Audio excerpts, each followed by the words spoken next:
Everybody, I'd like to call the meeting to order and welcome everybody to the May 3rd meeting of the Temple Terrace City Council. We can usually tell how long a meeting will go by how many people are in the gallery, and so this is not a good sign. So if you would, please make sure you silence your electronic devices, and I'd ask you to stand and join us in the invocation and the pledge. Lord, we ask your blessings upon our meeting tonight. Grant us wisdom to make sound decisions for the future of our amazing city. May we always be mindful of the office entrusted to us by the public and strive to uphold the core values of fairness and integrity. We are grateful for the gift of living in a free country and pray for those throughout the world suffering from oppression or tyranny. We ask these things as one people, united in community by common goals. Amen. Amen. I pledge allegiance to the flag of the United States of America and to the republic for which it stands, one nation, under God, indivisible, with liberty and justice for all. Thank you, everybody. Our first item is a proclamation for Water Safety Month, and we have Miss Tiffany Beltran, who's the aquatic supervisor at the Temple Terrace Parks and Family Rec Center. Tiffany, how are you? Good. How are you guys? Good. I don't usually see you here. I'm used to seeing you. I know. We're at the recreation complex. Well, it's a pleasure to see you here. Thank you. And the proclamation reads, whereas the City of Temple Terrace is committed to providing water safety education to all residents and visitors, and whereas, according to the Center of Disease Control and Prevention, drowning is the leading cause of death for children ages 1 through 4, as a community, we understand the essential role that protecting our children from accidental drowning is everyone's responsibility, and understand the vital importance of providing access to water safety education and programs to families and individuals of all ages. And whereas we recognize that it takes a collaborative effort among all groups within the community to be advocates for water safety education. And whereas Water Safety Month is an opportunity to promote water safety and provide education on prevention of recreational water-related illnesses, injuries, and deaths. Now therefore I, Andrew Ross, by the virtue of the authority vested in me as the mayor of the City of Temple Terrace, Florida, do hereby proclaim the month of May as Water Safety Month. So, welcome, Tiffany. Would you like to say a few words?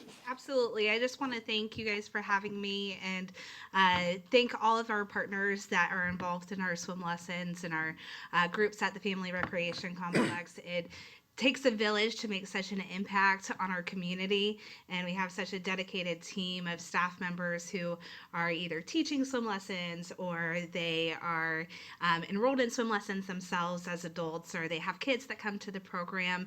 It's so great to see. We have directors that have based the fundamentals of water safety and around our community, and then we also have you guys who are active members, and your kids and grandkids are active members of the Family Recreation Complex. So I just want to encourage anybody that is looking for swim lesson information to reach out to us. Swim lessons are such a vital part of the community, and even one session of swim lessons can reduce the drowning rates by 88%. So I just want to encourage everybody to look out for some swim lesson information and partner with us. So yeah. Thank you, Tiffany. I'll bring us down to you.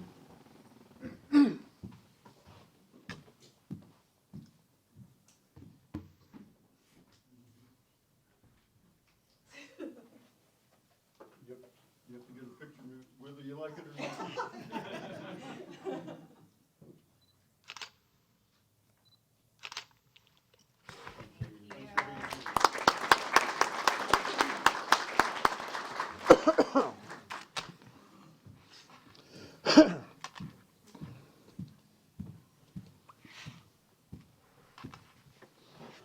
Next item is a certificate of recognition for Officer Michael Landry as the 2021 Temple Terrace Police Officer of the Year. Officer Landry, would you please approach the podium? They're either here in your honor or they have a warrant for you. I'm not sure.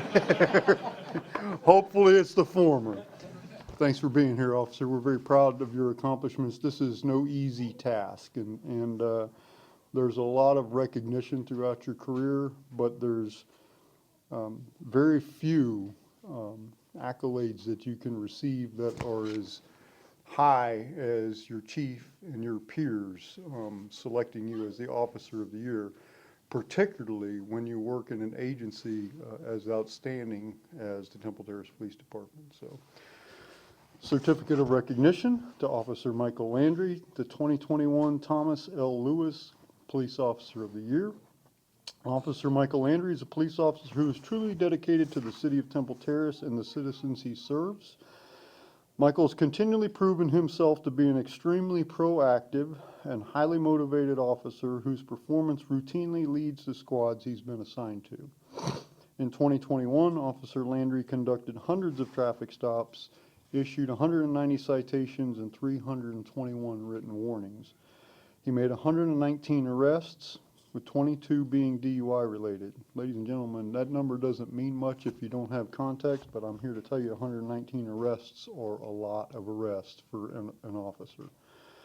Officer Landry serves as a representative for the Tampa Alcohol Coalition and has participated in several DUI events, such as the annual Mothers Against Drunk Driving event and DUI checkpoints.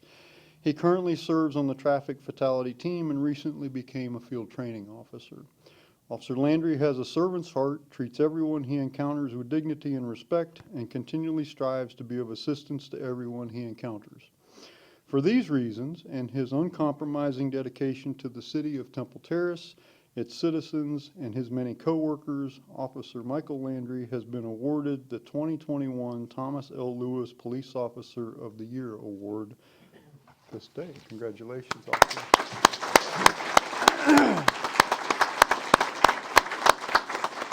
Like to say a few words?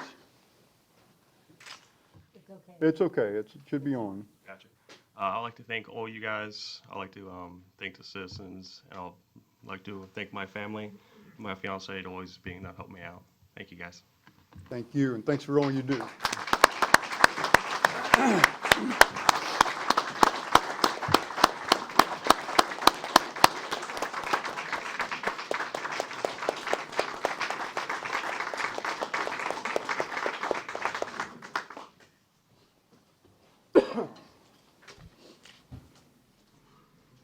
That's the real one. Well, we'll just congratulations.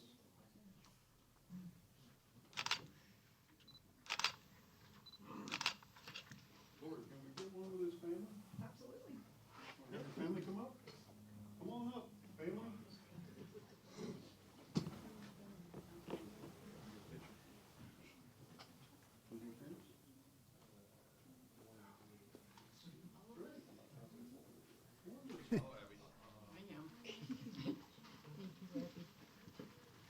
There, you guys get that.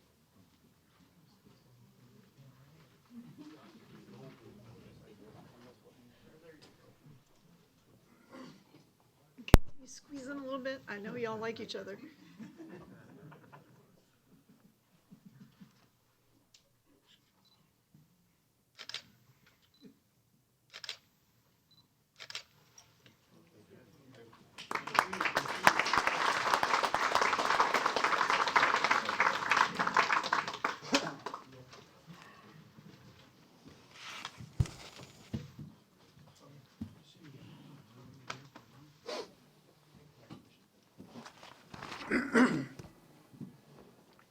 It's a great night so far. I've got one more of these wonderful things to do. This is a certificate of recognition for firefighter engineer Rick Santos. Rick, there he is. Welcome. It's good to see you. Ladies and gentlemen, engineer Rick Santos began his career with the City of Temple Terrace Fire Department in May of 2009. Prior to his employment with the Temple Terrace Fire Department, Rick served the Temple Terrace community volunteering as a reserve firefighter. Engineer Santos continuously volunteers for special projects, is always willing to assist with fire department activities, and is currently the team leader for the department's Honor Guard and Color Guard. And if you have seen them at an event, they are amazing. Engineer Santos subscribes to the agency's mission and core values, and his principles align with those of the Temple Terrace Fire Department. His compassion, professionalism, and respect for the citizens of Temple Terrace is present both on duty and off duty. Engineer Santos is truly dedicated to the city of Temple Terrace community. For those reasons and his uncompromising dedication to the city of Temple Terrace, its citizens, and his many co-workers, Engineer Enrique Santos has been awarded the City of Temple Terrace Fire Department's Firefighter of the Year for 2021.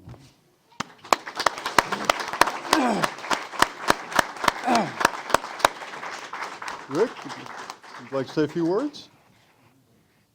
Just thank you for the recognition to Chief Kemp, Mr. Mayor, to yourself and all the council members. I grew up in Temple Terrace, so it's a pleasure to serve the city and take care of the citizens in the city that I grew up in. It's really nice, so thank you. Thank you.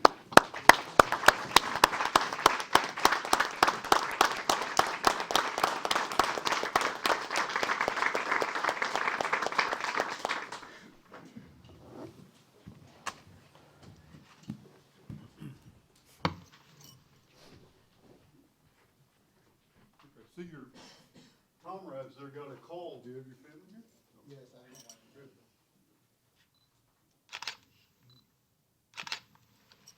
Good. Let's have a picture. You didn't know you were going to get a picture tonight, did you? Well, yeah, I figured that was.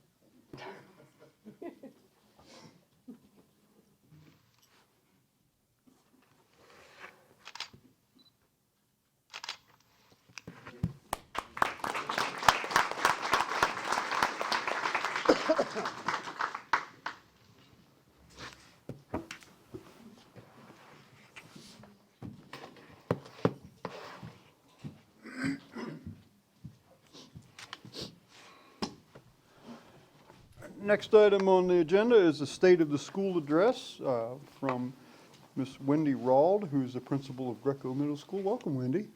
It's good to see you again. Thanks for coming.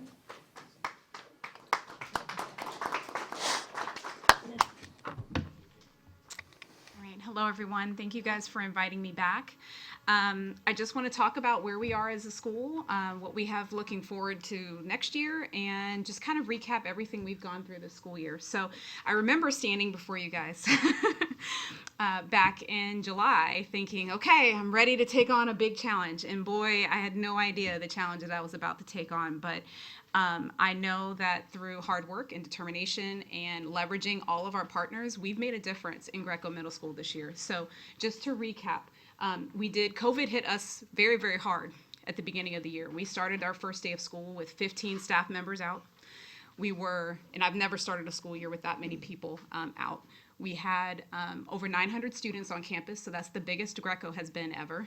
And as you've seen in the news and everywhere, most of our kids came back to school lacking social emotional skills, and they've been shut in for over a year. Many of them never even went to school the year before because they chose to e-learn. So kind of putting everybody back into that situation sparked a lot of conflicts and trauma within the kids that we saw through violence. So as you guys saw throughout the beginning, we led the district with fights on our campus, and I wanted to make sure that we can't have a learning environment if it's not a safe environment. So for me, I can't ever tolerate violence. I can't tolerate kids not feeling safe at school. You can't learn if you're not feeling safe. So my first action was to leverage the district. I feel like as a school system, we are responsible for ensuring a safe environment for all students. So I reached out to my partners in the district. We got additional assistant principals. We got additional school resource officers. We got cameras. I leveraged everything I can pull from them because at the end of the day, we have to make sure that we are doing what we can as a district to ensure that our students feel comfortable at school. That resulted in another task where we have to also support our kids socially and emotionally. We can increase consequences all we want, and that's something that I thought was missing in our school, and I did do that. But at the same time, we leveraged our partners for increasing our social work services. We have 2 social workers on campus. I got mental health counseling for our students through 3 different partners. We have a boys group, a girls group, we have a mindfulness group. I leveraged both angles. So we have the discipline angle and the mental health angle, because for many of our kids, when you talk to them after they've engaged in a situation like that, they don't feel like they have any other choice. Their choice is, I have to fight back. I have to. So our goal has been to teach our kids another way. But teaching takes time, and I have to preserve the learning environment for everyone else that's there. So in addition to that, we have had work with our Office of Student Engagement to provide different learning environments for students who needed additional support. All of these pieces have resulted in what we see right now as Greco. So what we have now is an 86% reduction in physical violence on our campus. We have our tardies went from 53% of our kids being on time to now we have 80% of our kids being on time every day. When you walk our campus, you feel the calm. You feel the difference. But the kids know 2 things. 1, that there's consequences for their actions. 2, that there's adults there to support them. And you have to have both. It can't be one or the other. Our kids are learning. I say the same message to our kids every day. If someone has said something about you, posted something about you, TikTok something about you, came up to your face and said something, talk to an adult. We are here to help you. But that message has to be repeated to them every single day. It's almost like a call to arms to let them know when you come to school, there's a different way to act, but we're here to learn. We start off our school year this year with 50% of our kids being below level in reading when they walk in the door. 56% of our kids are a level FSA 1 or 2 in math when they walked in our door. So as we shifted from safety, I'm shifting to instruction, but I have to kind of balance that at the same time. So we leverage with USF, because that's one of our best partners so far, for bringing in college students to tutor our kids. And they've been doing this since day 1. They've been doing this since August. They were more than happy to bring in college students who are majoring in education, and they pull small groups because I already saw from the beginning our kids were struggling academically. This has been an ongoing partnership that has helped them learn how to be better teachers, but it's also helped our kids have a consistent adult to rely on to provide them academic support. In addition to that, I leveraged our coaches and our teachers for academic support. But honestly, as we sat here at the beginning of the year, my focus had to be safety. That was the number 1. As far as IB implementation, I did leverage and I asked the district to pause because our teachers are overwhelmed, they're tired, they're recovering every single day, and about half of our staff that was here this year was not here last year and had never been IB trained. So to ask someone to implement something of that rigor in the middle of all of this was not what's best for kids or teachers, because at that point they're covering every day and they don't even have a planning period to be able to plan for their IB unit plans. So I asked the superintendent, I asked the school board, if you can give me time, I can reset this campus to a safe, structured learning environment, which is where we are now. And then let me train the people, let me bring in a new IB coordinator, let me bring in our team to support people. Because in the end, our teachers want to do the right thing. They want to help our kids. But what we've been asking of our teachers is a lot.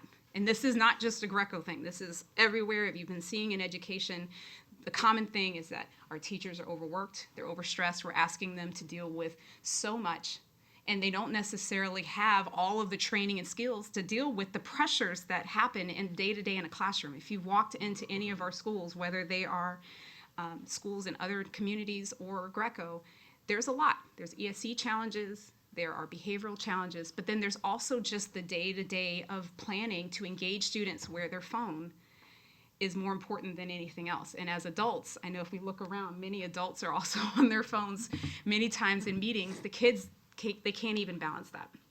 So what I have for next year, or what I have moving forward in the plans, is I did hire Miss Jennifer Butler. She's going to be our IB coordinator for next year.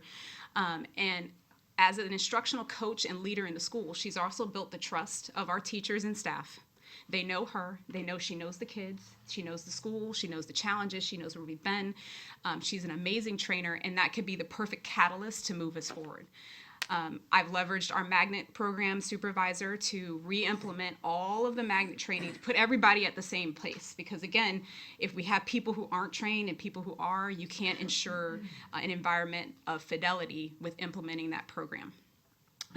As far as IB, we also have trying to build student buy-in, because of course all of our school is IB, but building that student buy-in through careers. So helping kids connect that why of IB to what this can relate to real life. Because in middle school, a lot of times people think IB and they think high school program, like where my daughter graduated from. She graduated from Strawberry Crest IB. I know that's a super rigorous, very, very high program. Well, IB in middle school is rigorous, but you're preparing them with those skills for the next level, whether it's IB, whether it's a traditional high school, or whether it is a magnet program. So what I want the kids to see is that connection for IB to what they can use in the future. So we have a wonderful elective program with technology for STEM, with our culinary program, with our arts program, with our music program. We've had a reinvigorated music program this year as well. There's a lot of positives, but I know our kids need more. Our kids need more, our teachers need more. So I read what you sent to me as far as what could others do to support Greco. One of them is supporting our teachers. I know for us, when I came in, I actually leveraged district partners because we don't have a lot of fundraisers at Greco. If you know, Greco is 85% free and reduced lunch. So we have a fundraiser, but not a lot of kids participate. So I actually leveraged other schools to donate to me to be able to do the incentives that I'm doing for the teachers, because the teacher working conditions just in general at schools, we have to take care of them. They need their morale, they need their monthly boosts, their weekly boosts. So those are things I've asked for, just support and fundraising for Greco.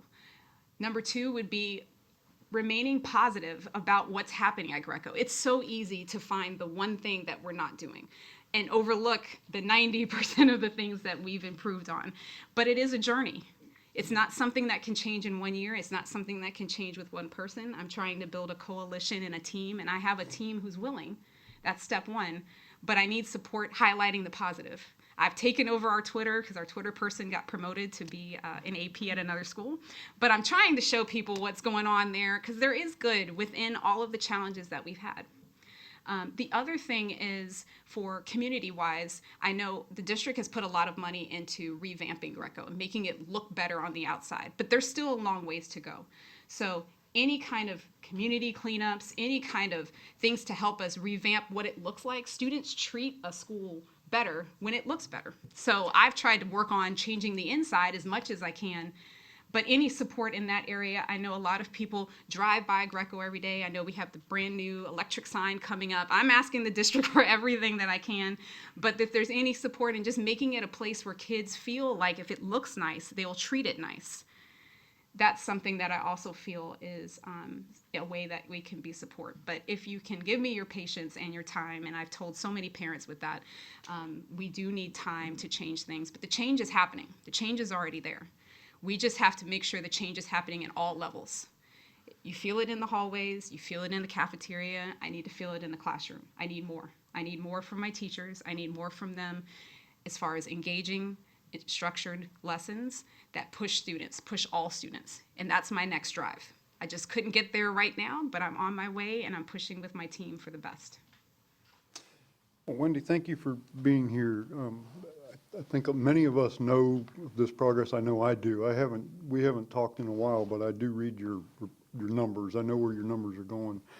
I would like to thank a few people here, and just so the community understands that this has been a tremendous effort by not only Ms. Rawld, but the school board, the superintendent, and people here in the community. And Ms. Rawld is certainly on the pointy end of the spear here, and this is kind of like trying to turn a aircraft carrier around in the middle of a hurricane. And so I've heard somebody else say it's like trying to who said this? Marcus, it might have been you, saying trying to build an airplane while you're flying it. And so this is not something that is going to take place overnight, but the numbers are all remarkable. You've had tremendous success. And so I would like to thank our vice mayor, who is our liaison to the school support committee and who's been heavily involved in the efforts at Greco.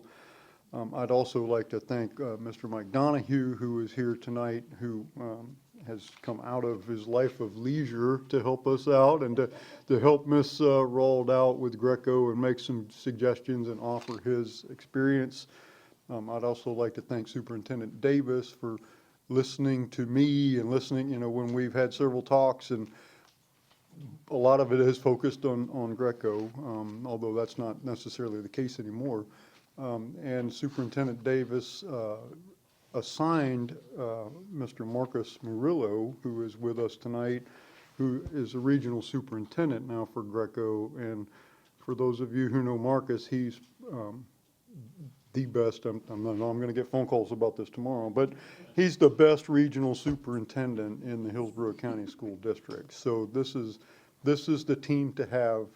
They're doing all the right things. It will take some time, but we're certainly heading in the right direction. And when you get that school as an A, then we want to ask you to go to the, one at a time.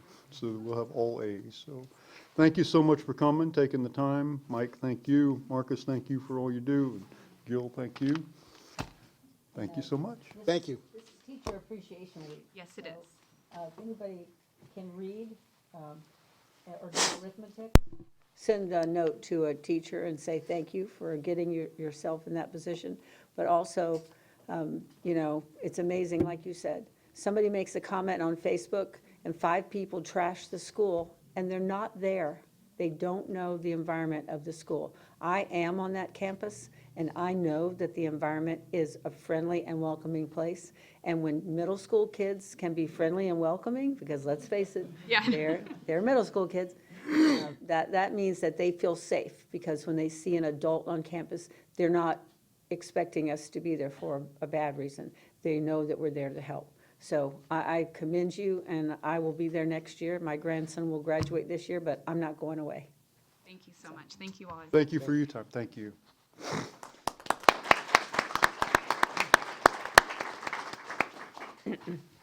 Next item is a Hillsborough County Maritime Law Enforcement Citizens Advisory Committee appointment. There's one vacancy on the Maritime Law Enforcement Advisory Committee for a term extending from May 3rd, 2022 until May 3rd, 2024. The city received one application from Eric Kravitz. I think Mr. Kravitz is here.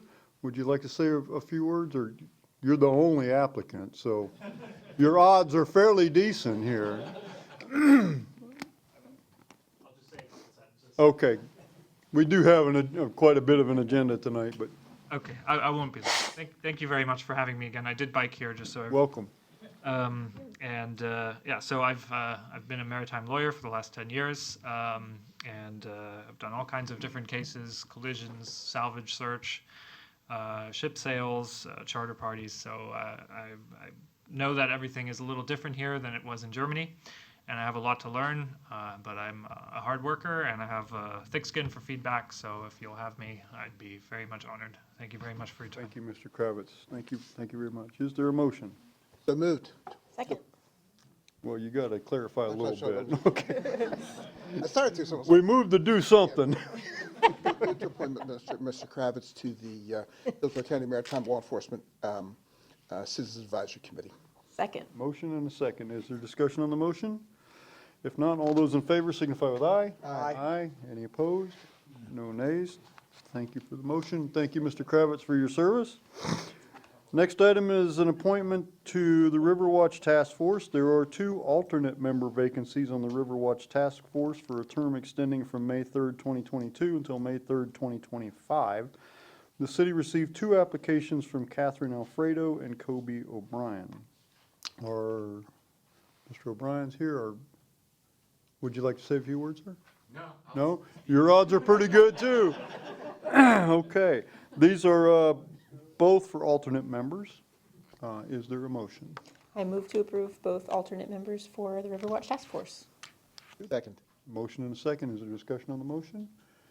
If none, all those in favor signify with aye. Aye. Aye. Any opposed? No nays. Thank you very much, sir. Next item is approval of the April 19th, 2022 City Council meeting minutes. Is So the moved. Motion to approve? Second. Motion and a second. Are there corrections or additions to the minutes? If not, all those in favor signify with aye. Aye. Any opposed? No nays. Minutes are approved. Next item is persons wishing to be heard on items not listed on the agenda or items on the consent agenda. We do have a 30-minute time limit. If we need to exceed that, we move that to the end of the meeting. There's a 3-minute time limit imposed on all comments from the public. We do ask that speakers come to the podium and state their name and city of address, city of residence. And we do like to assure the public that during all comments, the city manager, your elected officials, and the directors do make note of these items and follow through. I currently have no requests to speak. There are forms in the back of the room. Would anybody like to address the council at this time? Okay. Next item on the agenda is a resolution approving a real estate services agreement between the city and Florida ROI. Business Relations Manager Greg Pauley is here to explain. Welcome, Mr. Pauley. Thank you, Mr. Mayor. Good evening, everyone. Good evening. Once again, Greg Pauley, Business Relations Manager for the city. And a quick review. On March 9th, 2022, earlier this year, RFQ 22003 to solicit qualifications from eligible parties interested in representing the city as our real estate broker was issued. Following the RFQ process, Mr. Eric Odom, managing broker at Florida ROI Commercial Property Brokerage, came before council on April 19th at the last council meeting to share the services that his firm is able to offer our city. Upon conclusion of Mr. Odom's presentation, council directed interim city manager to negotiate an agreement with Florida ROI for real estate services representing the city of Temple Terrace. The interim city manager and Mr. Odom mutually agreed upon the terms and conditions contained in the agreement found in your agenda materials. The agreement has been reviewed by both Mrs. Shoshone and Mr. Mueller and found to be acceptable in form and content. And if the city council finds the agreement acceptable, I would like to ask that you authorize the city manager to move forward and execute this agreement with Mr. Eric Odom, managing broker at Florida ROI. Thank you, and I'll be happy to entertain questions. Thank you, Mr. Pauley. Are there, council members, any questions for Mr. Pauley? Not, is there a motion? I move to approve the resolution approving a real estate services agreement between the city and Florida ROI. Second. Motion and a second. Is there discussion on the motion? If not, all those in favor signify with aye. Aye. Any opposed? No nays. Resolution is adopted. Thank you, Mr. Pauley. Thank you. Next item is a resolution approving a task work order to Asphalt Paving Systems, Inc. for general asphalt resurfacing within the city's CDBG eligible communities. That's Community Development Block Grant. City Engineer Brian McCarthy is here to explain. Welcome, Brian. Hi, good evening, Honorable Mayor, City Council. Brian McCarthy, City Engineer. And I'm here seeking approval for a work order to Asphalt Paving Systems to resurface a couple of our roadways within the city's Community Development Block Grant area. On the screen and highlighted in red are the two streets that we're looking to resurface. The first one is North 53rd Street from Fowler to Whiteway Drive. And the second road is Whiteway Drive from the city limits to North 56th Street. The work order includes full depth reclamation, milling and resurfacing, and replacing pavement markings. That said, staff recommends City Council approve the expenditure of $293,809.04 to Asphalt Paving Systems for roadway resurfacing to be provided from the street fund. And I'm available for any questions. Brian, I do have one question. I know this is within the CDBG area. Are these funds going to be backfilled by CDBG or are these city funds? They will be backfilled with the CDBG funds. Okay. Other questions for Mr. McCarthy? If not, is there a motion? I'm sorry, is there any members, are there any members of the public who wish to comment on this item? Okay, seeing none, any questions? Okay, is there a motion? I move to approve a task work order to Asphalt Paving Systems, Inc. for general asphalt resurfacing within the city's CDBG eligible communities. Second. I think Vice Mayor beat you on that one. So we have a motion, a second by Vice Mayor Schistler. Is there any discussion on the motion? Just like saying CDBG. It's somebody else's money. Well, it's I mean, yeah, your money. it's all our money, but you know what I mean. All those in favor signify with aye. Aye. Any opposed? No nays. Resolution is adopted. Thank you. Next item is a resolution continuing the professional services agreement between the city and MT Cosley, which is I guess, a subsidiary of Safe Built. Interim City Manager Steve Spina will explain. Dr. Spina. Thank you. Good evening. It's recommended that City Council adopt resolutions continuing the professional services agreement between the City of Temple Terrace and MT Cosley for 1 year from February 10th, 2020 as the effective date. In February, Council passed a resolution piggybacking on a contract from the City of Castleberry to contract for building official services. The contract was for an initial 90 days, which expires May 10th. We're asking to extend the contract for 1 year from the original date, and the contract requires the city to evaluate the need at that time. So we're asking approval. Very good. Are there members of the public who wish to comment on this item? Seeing none, council member questions. I do have one, Dr. Spina. This arrangement has turned out to be very productive and very advantageous for the city so far. And even when we get our staffing where we're hoping to get it, is there an opportunity to continue to use Safe Built for like surge capacity or to do big projects that may come along? And I guess what I'm getting at is, should we talk to them about maybe going longer, because this will only take us another till February, right? Okay, there is a 2-year continuation following the 1 year if you Okay. if you wish a part of the agreement. Okay, So you can continue it for another 2 years. okay, And I think you can use it for other services. okay, great. That answers my question. Thank you. Councilmember Chambers. Thank you. Since this will jump budget years, this will be built in next year's budget also? Yes, sir. Yeah, we'll plan for this as we move forward. Okay, thank you. Other questions, council members? If not, is there a motion? I move to approve the resolution continuing the professional services agreement between the city and MT Cosley. Second. Motion and a second. Is there discussion on the motion? Seeing none, all those in favor signify with aye. Aye. Aye. Any opposed? No nays. Resolution is adopted. Thank you. Next item is a second public hearing and second reading adopting ordinance 1525, approving the zoning reclassification of 13201 Telecom Drive, otherwise known as RZP 22-01. I'll open the public hearing and ask anyone who intends to speak on this matter to please stand and be sworn in by the city clerk. Attorney. I do. Very good. Request the city attorney. Would you poll the council for ex parte communications, please? Yes, if anyone has had any ex parte communication, either oral or written, with regard to this matter, this is your time to disclose that. If it was something in writing, then you also need to state who that communication was with, what the sum and substance of it was, when it occurred, and a copy of it will need to be provided to the clerk for the record. So I'll start with Councilwoman Abel. I've had none. Councilwoman I've had Donahue. none. Mayor? As I mentioned previously, my wife is on the supervisory board for the credit union, USF Credit Union, and after our last council meeting, when I went home, I told her about this. She did not know. That's the only discussion we've had. Okay, and nobody has communicated with you to No. give you or information or solicit any comment? No. Okay. Councilman Schisler I have had none. and Councilman Chambers? I've had none. Thank you. Good, thank you. Senior Planner Gus Carpus is here to explain. Welcome, Mr. Carpus.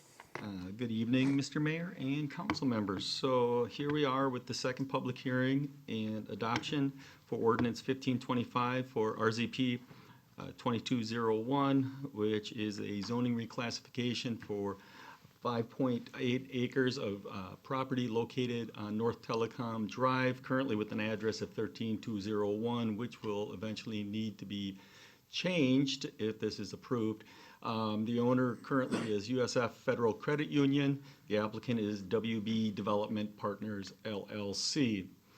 The current zoning is Planned Research Office Facilities, PROF.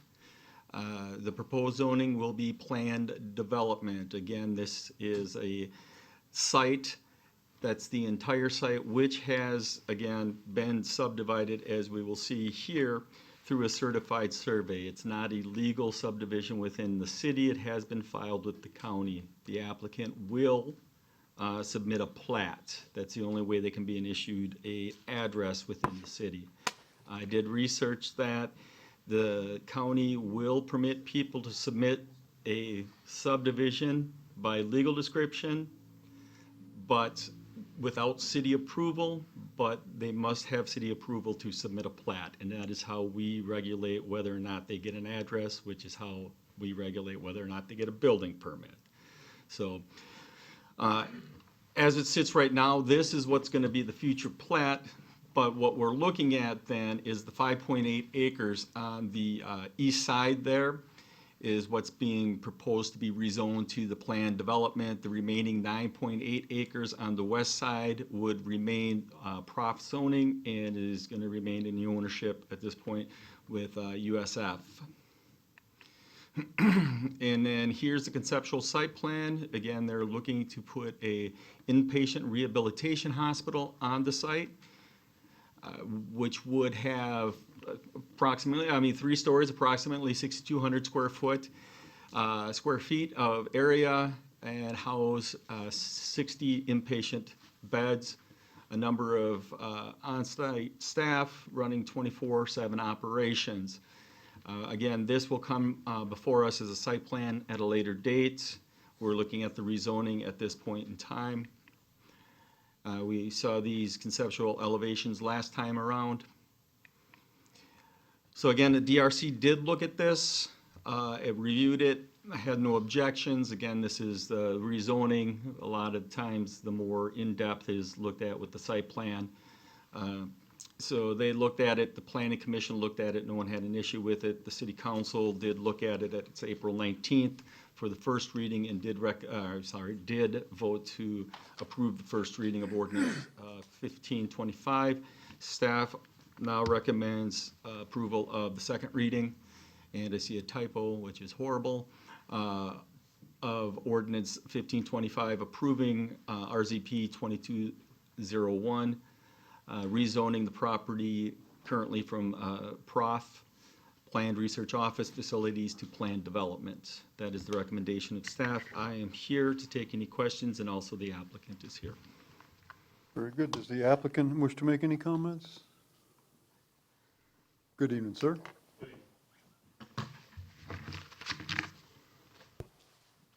I just want to make myself available should you have any questions in regards to the proposed development. Okay. My name is Alex Bennett. Very good. Thank you, sir. Are there members of the public who wish to comment on this item? Seeing none, council member questions. I do have a question about their access, since you don't have access to telecom. I couldn't tell where the road. I don't have that. There is Woodstork Road runs right in front of the property there. So if you see Woodstork is where they're going to get their access from. Okay. So the intent is to utilize a single driveway off Woodstork with access easements across the USF property to a second driveway on Woodstork, and then when they develop their parcel, potentially further access off Telecom. Okay, thank you. Other questions, council members? Very good. All right. In that case, I'll close the public hearing and ask the clerk to read the title of the ordinance. An ordinance of the City of Temple Terrace, Florida, rezoning 5.8 plus minus acres of real property located south of Woodstock Road and west of North Telecom Parkway, addressed as 13201 Telecom Drive, folio number 199551-0670, from zoning classification Planned Research Office Facilities to Planned Development for RZP 22-01, providing for amendment to the official zoning map of the city, providing severability and effective date, and repealing all ordinances or parts of ordinances in conflict herewith. Very good. Thank you, Madam Clerk. Is there a motion? Move to approve ordinance 1525, approving the zoning reclassification, RZP 22-01. Second. Motion and a second. Is there discussion on the motion? It should be noted on the record that this is the second reading, final reading. Oh, I'm sorry. I thought it Any said- other yeah, discussion on the motion? If not, all those in favor signify with aye. Aye. Aye. Any opposed? No nays.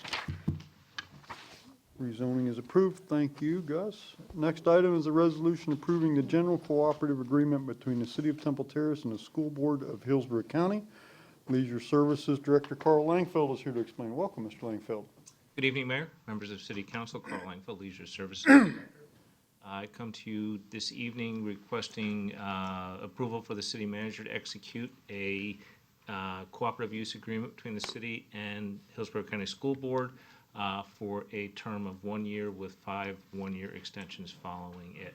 A little bit of background, the City of Temple Terrace and Hillsborough County School Board have had a long-term relationship that allows for each of us to utilize the other's facilities and properties at no cost other than costs incurred. A few examples of how this cooperative use agreement works. The family complex hosts the King High School swim team, Tampa Bay Tech High School swim team. Our tennis courts on Whiteway Drive host the King High School tennis team. We just hosted their district meets, and due to some scheduling conflicts, also hosted Wharton High School's regional meets. The City of Temple Terrace benefits from this, where we utilize school board properties on fields that hold our Little League, Buddy Baseball, and soccer leagues. It has been a tremendous relationship that has been in existence for many, many years, and we look forward to continuing our relationship with the school. I stand for any questions you may have. Thank you, Mr. Langfeld. Are there members of the public who wish to comment on this? If not, council member questions. Any questions for Mr. Langfeld? If not, is there a motion?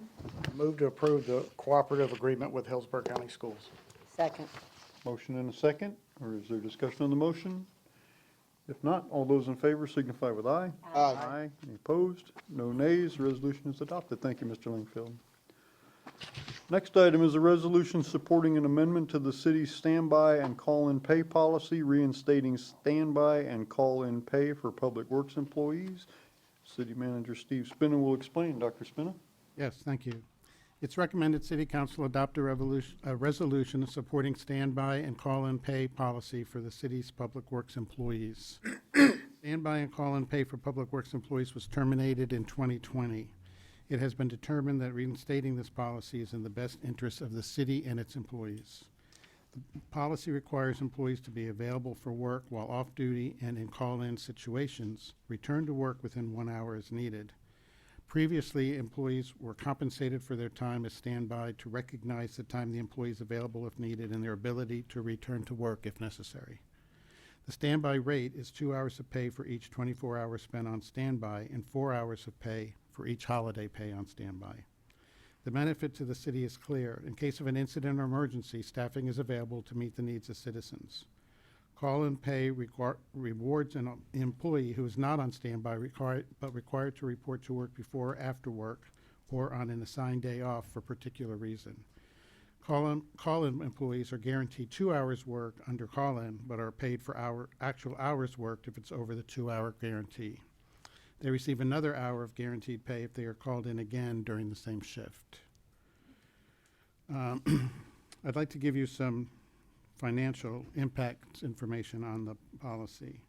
According to Jim Ingram, sanitation, as of March 31st, sanitation was at 40% of its personnel expenses, fleet services was at 32% of expenses, Public Works Utilities was at 39.5%, and Public Works General Fund was at 38%. So there's funding available to re-implement this for the final 5 months of the year.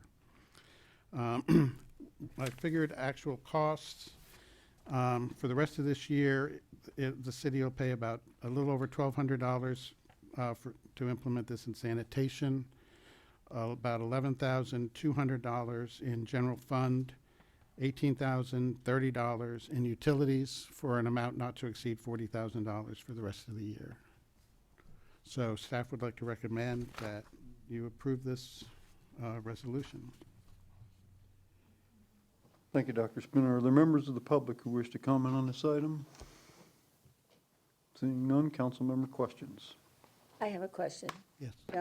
This is a normal practice in other municipalities, and it was in practice here for many years. Is that correct? Yes, ma'am. And so by making this a resolution, it will be a lot harder to change it or to remove it. It'd have to come before council to change it. Right, we're asking that it be put into the rules and regulations. Okay, So so that it's that's set it. policy. Okay, thank you. Other questions? Vice Mayor? Yeah, can you, I couldn't quite hear what you're saying about the financial impact. What was it again? You broke it down into two segments. I broke it down to, well, in looking at salaries for the year up to date, as of March 31st, sanitation was at 49% of its personnel expenses. Fleet services was at 32%. Public Works Utilities was at 39.5%, and Public Works General Fund was at 38.2%.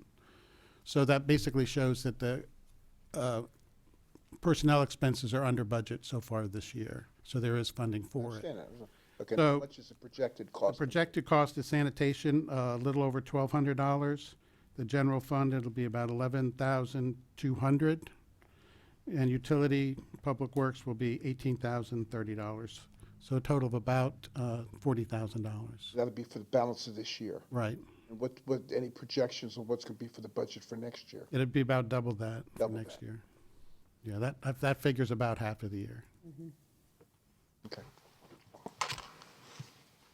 Council members, other questions? Okay, if not, is there a motion? I move to approve the resolution supporting the amendment to the city's standby and call-in policy and reinstating the call-in pay for public works employees. Second. Is there discussion on the motion? Seeing none, all those in favor signify with aye. Aye. Aye. Any opposed? No nays? Folks, I think we're all glad to pass this resolution. Absolutely. Please pass that along to your troops. You want a break, or you want to pass through? We're at the time we have two kind of heavy lifts now, 9 and 10. Are we good? Good. All right. Yeah, we're on a roll. Next is council business, and the item here is selection of an executive search firm, and it says that I will explain. Well, look at that. Okay. So we have, I read everything on the notes except that part. So we have before us, or on your agendas, responses for some recruiting firms that responded to our request for bid. And all of these firms, as you can see from the backup material, are credible, good. Any one of these could do the job. In my mind, I'm getting a little ahead of myself, in my mind, there's one that kind of stands out. But the city looked at the proposals, they formed a committee, and they ranked them, which is what we have according to the rank. So, I don't know how much detail you want, but that's where we are. Are there members of the public who wish to comment on this item? Okay. Just for your information, the top end of the highest one is about $30,000, just shy of $30,000. And they go down from there. It's difficult to put an exact figure on it because the ones that are, the $30,000 quote is all inclusive of expenses but as the lower ones, there's different blends of this one is, $20,000, but does not include expenses or travel so it's difficult to get a real concrete number on any one except the top one, which is about $30,000. So,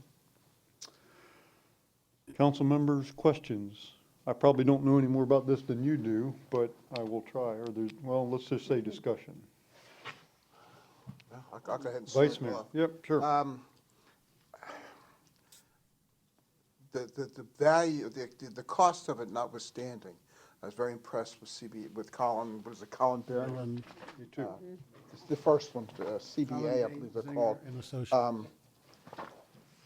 With their background and what they've done, I'm not saying I want to do that, but with their background and just the sheer volume of work that they've done out there looking for searches, and then I'm assuming they're all successful, these searches, they know what they're doing. And we may be, I remember past searches, although I wasn't sitting up here in the dais, we tried to take the cheapest route we could in the past. And I think it hurt us in the long run by doing that. So, I mean, I'm open to anything else, but I do kind of like what they have to offer and the way they do it, their approach. There's nothing to chance for what they're talking about and how they're going to do it. So I'm just throwing that out as a comment. Well, I'll be quick. I agree with the Vice Mayor. To me, that was the best one. I like their methodology. I like their scope. I like the way they propose to do it. But Councilmember Chambers. I was going to say, I agree with the Vice Mayor also. That was the one I was leaning towards, Okay. for all the same reasons. Go ahead. Councilmember Donahue. I appreciate their Florida base. Me too. That stood out to me. I mean, let's face it, you know Florida politics are nowadays a new. Why are you looking at me like that? No, I'm just saying, I'm trying to. What made you think I would? No, I'm trying to couch my words so that they're not offensive. It is, we are Florida. We are Florida, and we do things like Florida, okay? We're not other parts of the country. So in reading their information, I felt that, I found that comforting. I agree, that's my first choice as well. Thank you. I think. Councilmember Abel. I would just like to say that I'm in agreement with what all of you said. I think all of these look good, and I think they could do the job, but the fixed cost of the CBA one, as well as their really clear and well-thought-out methodology, they have it all figured out. So they know how to do this. It's really apparent, and I support that as well. Well, it sounds like we have a consensus here. I'll go back to the Vice Mayor. Would you like to fashion this into a motion? Well, okay, I move that we, do we have to accept the proposal or kick it to city manager for contract or what? I'll word it We're however we have to. selecting, no, we're selecting them according to. Okay, I move to select the Colin Benzinger and Associates based on their proposal to provide executive search services for the new city manager for Temple Terrace. We have a motion. Do we have a second? Second. I think Councilmember Chambers beat you. he did. Motion and a second by Councilmember Chambers. Any discussion on the motion? If not, all those in favor signify with aye. Aye. Aye. Any opposed? No nays. Motion is unanimously adopted. May I follow up a question? Yes. Do we bring the contract back to you, or do we just sign it and move forward? Since it's a fixed We rate. just approved him. Well, this is no deviation from them. Well, wait a minute. I thought we had, didn't they propose a contract or did they not? Well, they offered they responded to the invitation to bid with a set price, so we don't have a contract from them. I would think as long as they present a contract that mirrors the terms in their proposal, that. Then we're good to go. Because we can save a couple of weeks by doing that Okay. way. If there's anything materially different in their Yeah. contract than what they proposed in their bid, then we didn't approve that. Okay, all right. That's why I asked it the way I did, how exactly to word it. Do we need to Yeah, take it back? yeah. Does that work for everybody? We'll bring it, if there's any change, we'll bring it back. If there's not, we'll move ahead. Okay. Yeah, if there's anything different, then, I mean, I don't want to shortchange the process, but I also am eager to kind of get going too, so, okay. Very good. See, you even offended the clerk. Yeah. I didn't say, Huh? I didn't say Florida, which is what my friends say. Next item on the agenda is a presentation of, are we going to dive into this, council member? We good? I'm good. Okay. Next item is a presentation of 3 proposals to purchase the city's Rollerson Ranch property. We have 3 very good proposals from three very good companies, and this is a good problem to have, but a difficult decision to make. And so Business Relations Manager Greg Pauley is here to explain. Thank you, Mr. Mayor. Good evening again, everyone. Greg Pauley, Business Relations Manager.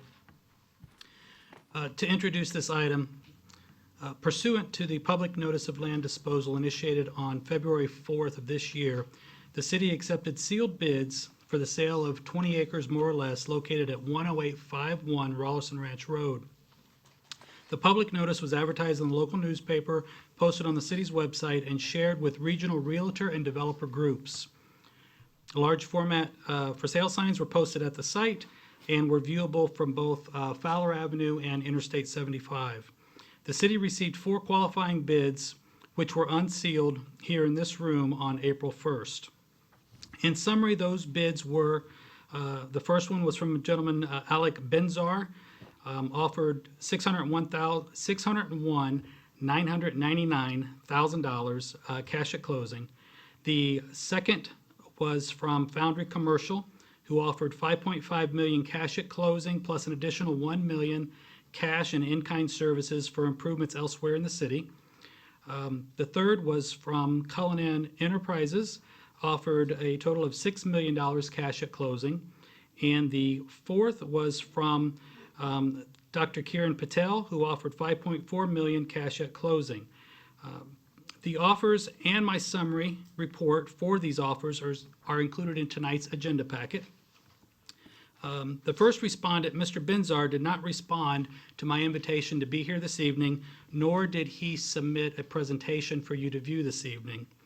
And he is not, to my knowledge, in the audience behind me.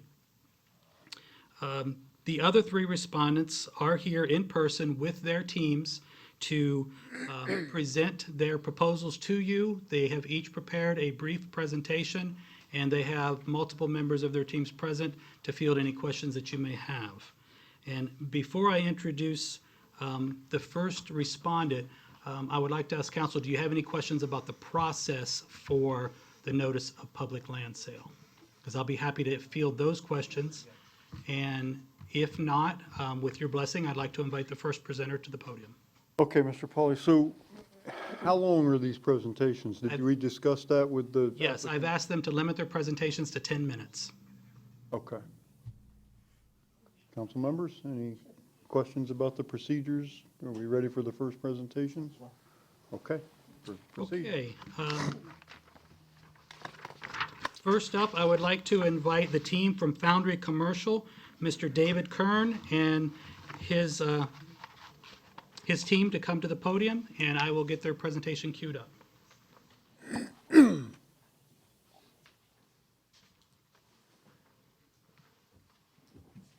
Welcome, sir. Good evening. David Kern with Foundry Commercial, 30-year resident of Tampa.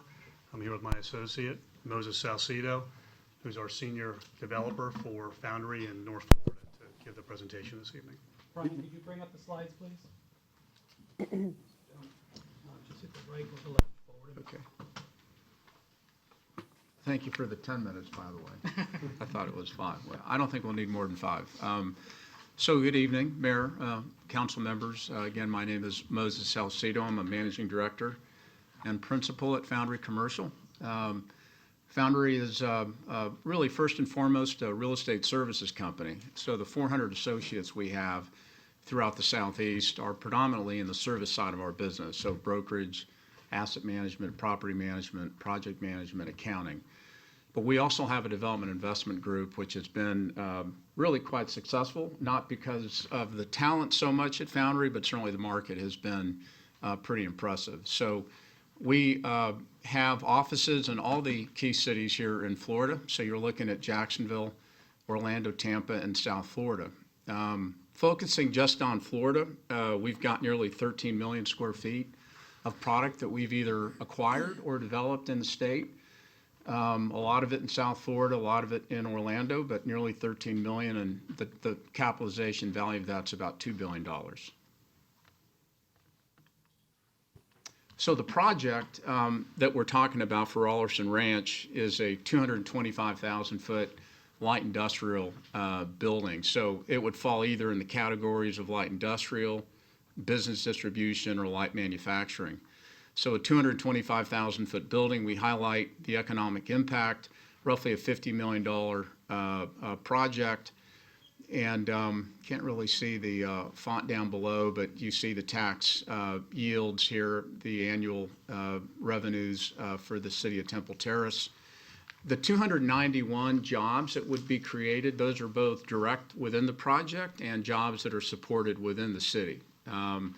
So typically these buildings are maybe 1 per 1,000, so a 225,000-foot building wouldn't quite have 291 employees in it. But again, it does have a pretty big impact beyond the boundaries of the building for the community. Typically, the average jobs for our tenants that we have are in the 70,000-foot range. So these are high-skilled jobs that we typically have as tenants in our buildings. Again, that's small print. What's the 20 million there, Dave? Projected new payroll. Annual payroll. I don't have any problem with my eyes usually. This is really kind of the new retail.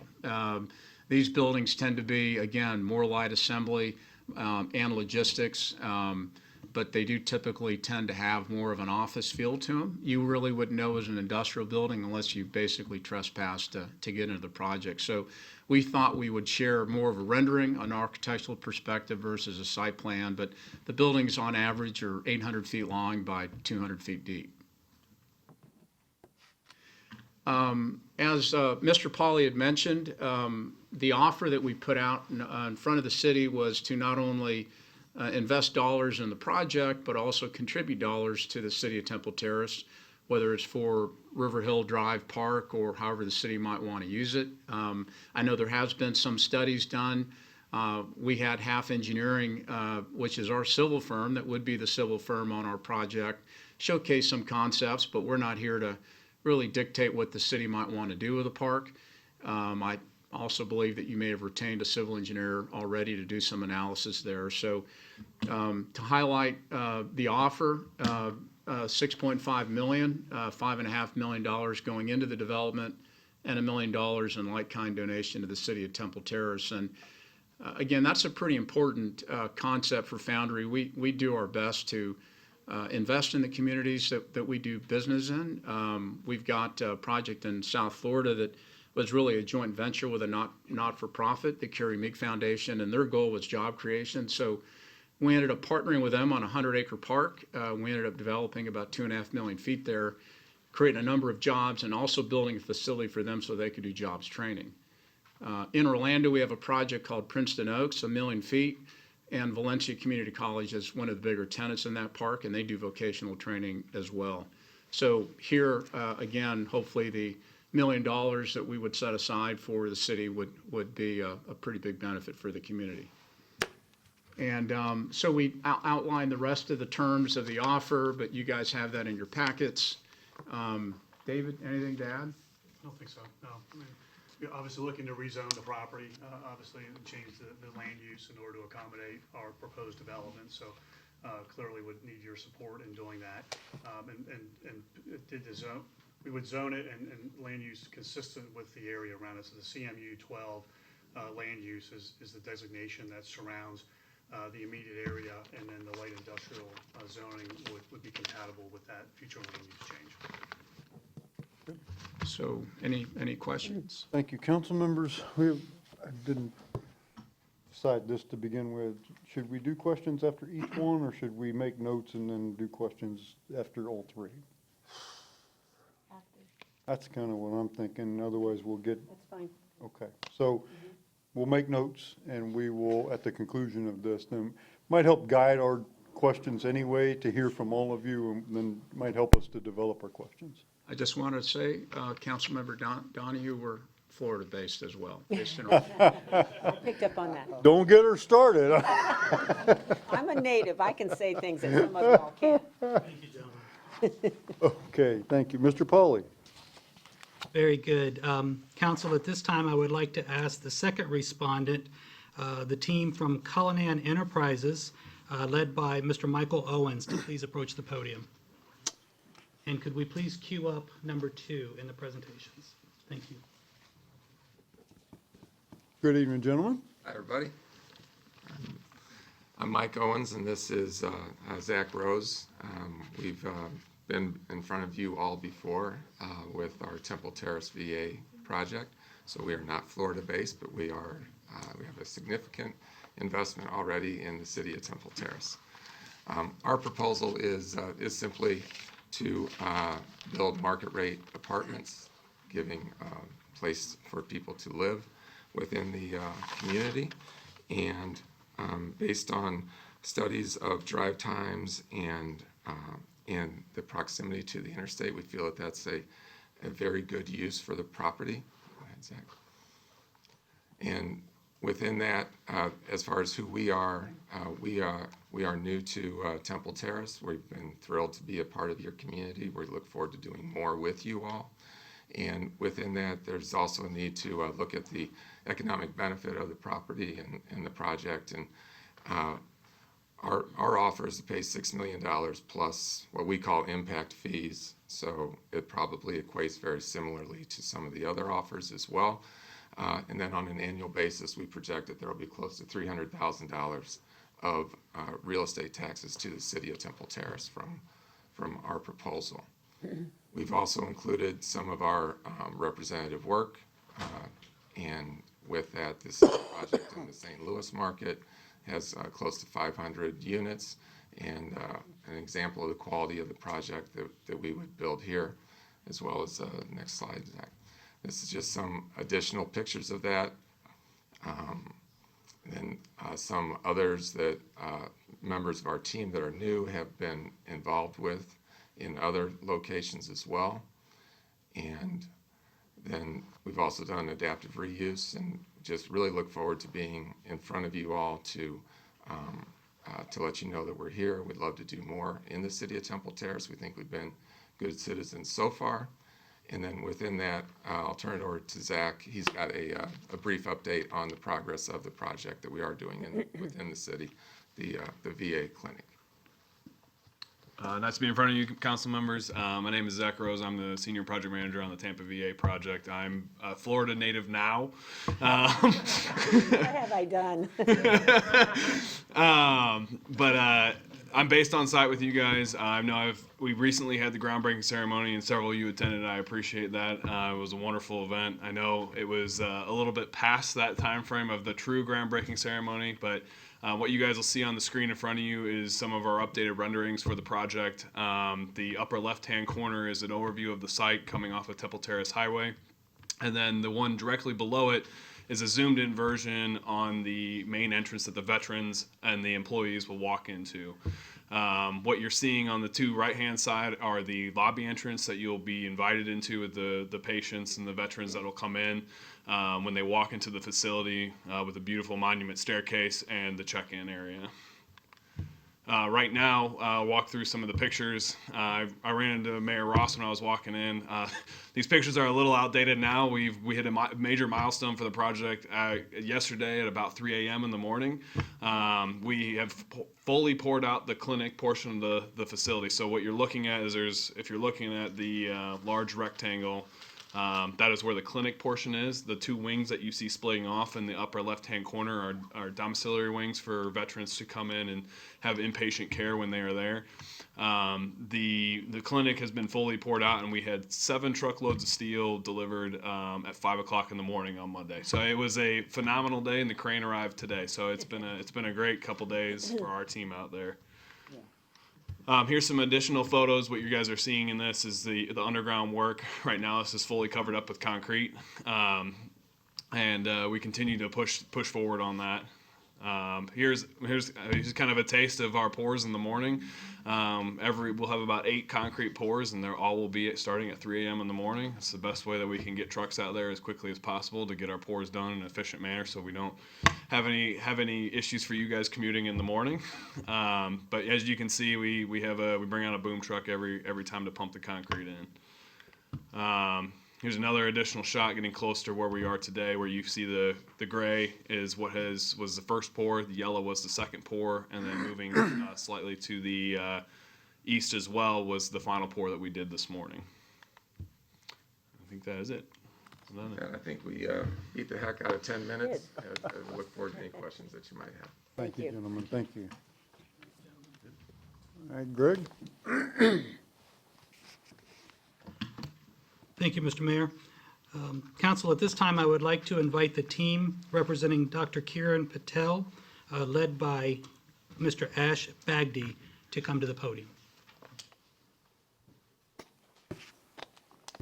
Good evening, gentlemen. Thank you. Thank you, sir. Yes, sir.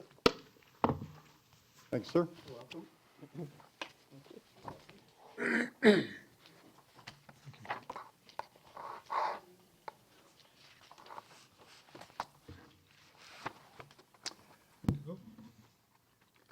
Good evening, sir. Honorable Mayor Ross, Vice Mayor Schesler, Council members Ms. Donahue, Ms. Abel, and Mr. Chambers. Good evening. Hope everyone is doing well. My name is Ash Bagdi. With me, I have Steve Kona. He is the president of Associated Builders and Contractors. We have Brian Smith, CEO and founder of Element Commercial Construction, and we have Jason Taylor. He is our architect on the project of Taylor Studios. We are Florida-based, and I am a native. We all are, I guess, yeah. So Dr. Patel's vision is to have a 52-acre world-class pre-K through college educational campus right here in the city of Temple Terrace. Our vision for Temple Terrace is long-term, with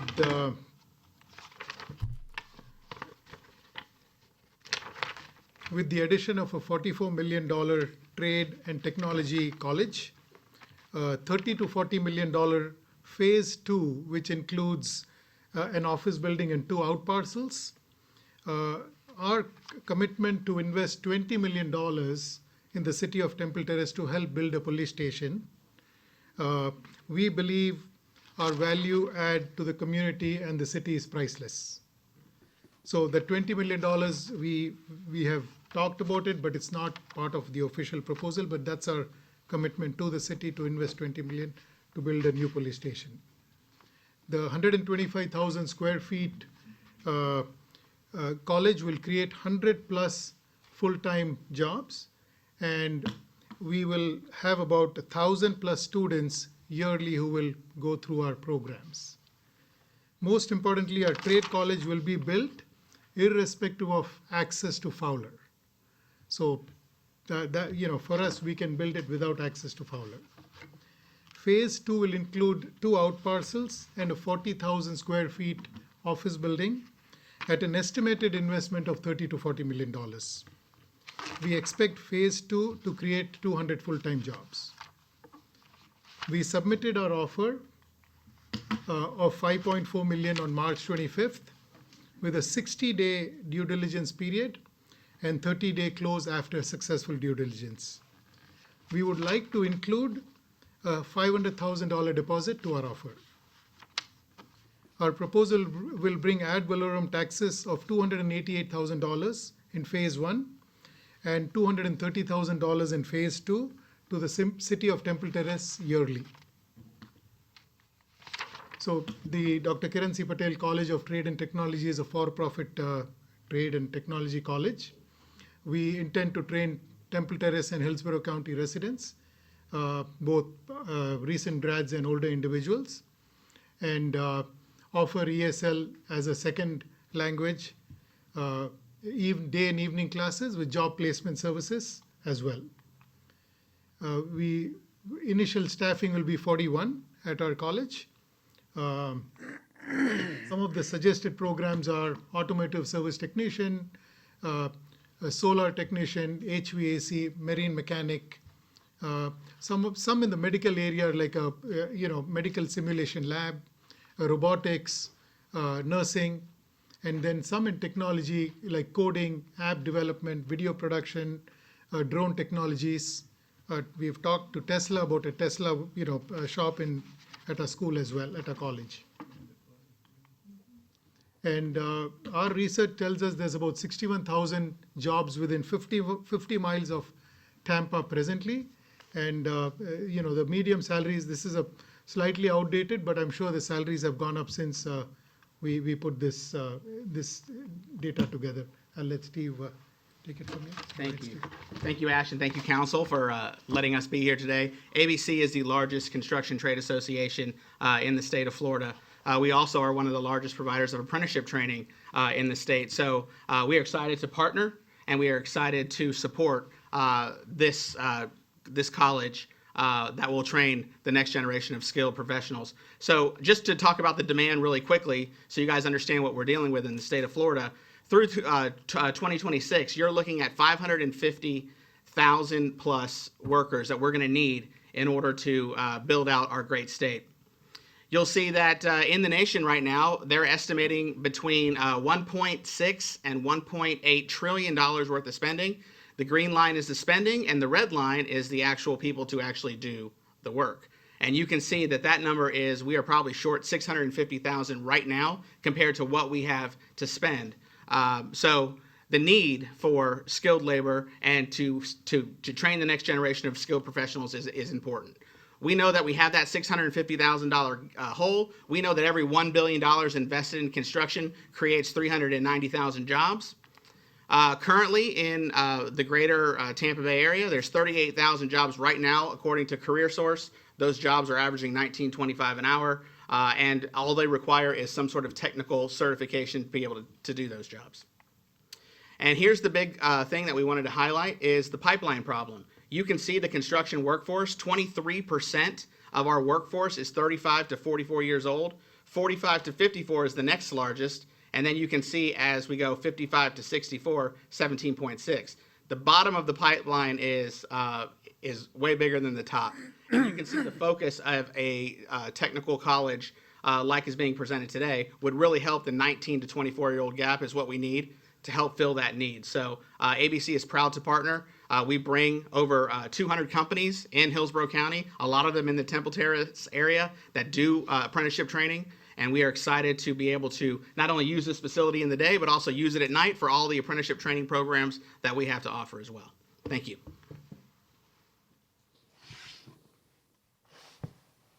So, we've designed the facility, we've, looked at parking. Our biggest advantage is we already have 32 acres just south of this campus for our 3 schools, the Patel High School, Terrace Community, and Patel Elementary. We believe this 20 acres being a contiguous piece of property will allow us to utilize it even more than a standalone 20-acre property. And maybe I can let Brian can explain. Brian, he's our design build person. He can explain how we can better utilize that 20 acres being a contiguous with the 32 acres. Yeah, good evening. My name's Brian Smith. I'm with Element, and Element is a Florida-based company. So just wanted to make sure we got that on record on it. But we're very familiar with the 20 acres that are being offered as well because of the development that we did on the 32 acres. And of the 32 acres, about 16 of it has been developed already, and the rest of it's dedicated to stormwater management. And we think because of the process that we've gone through on the 32 acres, that we can utilize some of that stormwater ponding for the 20-acre development, so we can get more density on our 20 acres because of the stormwater management that we have south of it. Also, there's some efficiencies in the utility layout and the road improvements that we can do for it. We're very familiar with FDOT, and we've worked with FDOT on all the improvements to date for Rollerson Ranch Road. And we feel like if we need to, we can work with them to connect to Fowler on it. We don't need it, but it'll be something that we'd be strategically looking to partner with the city to make happen. Sure.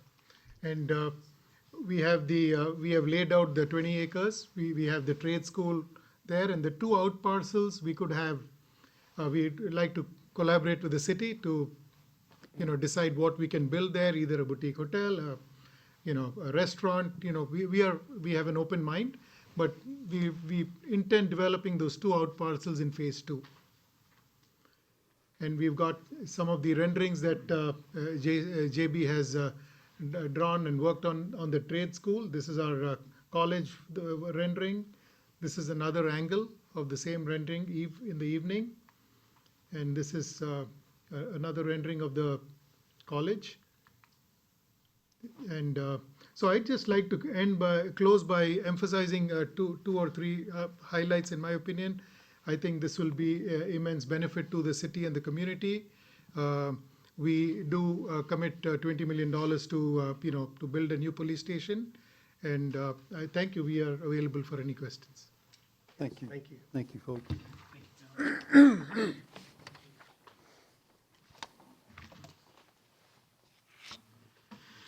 At this time, Mr. Mayor, obviously, you may have many questions out there. I will share with you that the initial posting was clear that council reserves the sole right to accept any of these proposals or reject all of these proposals based on your sole discretion, collectively, of course, what you feel is best for the city. Thank you, Mr. Pauly. Prior to that, though, we do have at least one member of the public who wish to comment, and there may be others. So Very good, sir. I do have one request to address this from Jan Tumbleson. Welcome, Ms. Tumbleson. And if there are other members of the public who wish to address this, there are forms. We're not going to Good not let evening. you talk. Mayor, council, thank you. Okay, right now, based on the budget information for 2021, we have 5,650 single-family homes in the Temple Terrace area. Multifamily, we have 6,675 single-family housing units. Okay, Culligan Enterprise is committed to the VA and is connected to the VA on Bullard Parkway and is doing extremely well. But they can put 12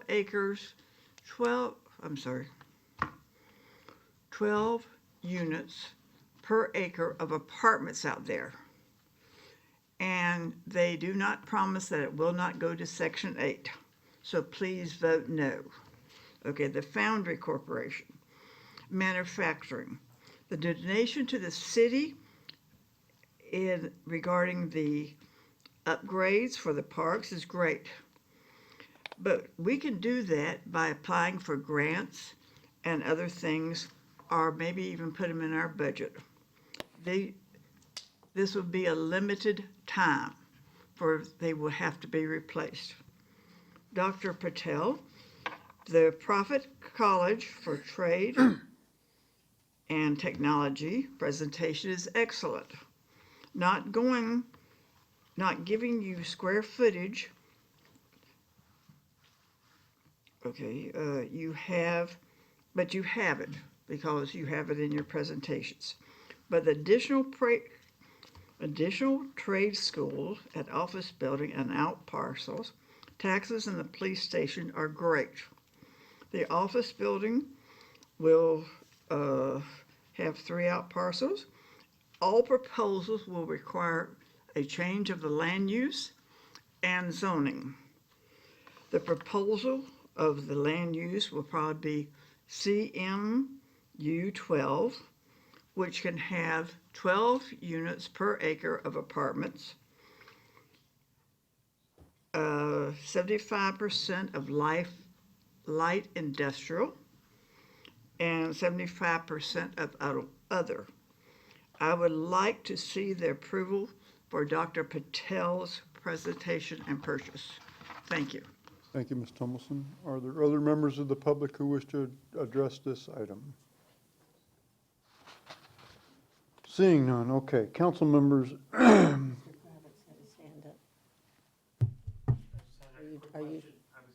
Oh, you have to approach the podium. Begin with your name and city of residence, please. Eric Kravitz, city resident. I just have a quick question for the residential apartment development. My understanding is that these buildings generally have a useful lifespan of about 15 to 25 years. And so would the developer be able to provide some insight into how that project would be maintained and kept up over time instead of presumably being torn down at the end of that life cycle, and what it would be maybe replaced with? Thank you, Mr. Kravitz. Thank you. Are there other members of the public who wish to address this item? Okay. Seeing none, council members, it might be best if we tried to at least start out trying to question one at a time. I don't know if that's going to work, but I guess it depends on the nature of your questions, but. I have two specific questions that I would like each of them to address, so. Okay, well, we'll do it that, okay, all right, well, we'll do it that way then. I would encourage you to remember that we're going to have discussion after the questions. So I know it's going to be very tempting on something like this to want to jump into discussion, so let's focus on questions to begin with, so. Okay, I defer to Vice Mayor. you sure? Okay, Vice Mayor? We'll find out. Okay. Vice Mayor. I have two questions. Now, one question pertains to two of the proposals, okay? And the other question pertains to all three. Well, but that's for the city. If I can do it that way. You have the floor, why don't you just Okay, all right. exhaust your question? Okay, first question, and that, this would go for Foundry and, sorry. The second presentation, I apologize. I got a lot of things going right this second. What is the impact on your projects, your proposals, if Rollerson Ranch cannot be opened up into Fowler Avenue? How does that affect what you would ultimately build in that complex? Given the structure of Rollerson Ranch Road now and the constraints that the road has, for traffic. We're with Cullen and Properties. Yes. It's a tongue tester. It's I'm an old man. It's okay. It's been a long day. I forget half the time too. So we're not planning to connect to Fowler. We are planning to improve Rollerson Ranch Road, but we've contacted local Florida-based traffic consultant, and they've told us that we would be able to improve Rollerson Ranch Road, but there wouldn't be any further connectivity needs. So. Okay, so it's irrelevant whether it's either way. Okay, and then my second question I don't do this. However you want to do it. Okay, and then you guys, yes, Foundry, same question. The impact of Rollerson Ranch Road not opening.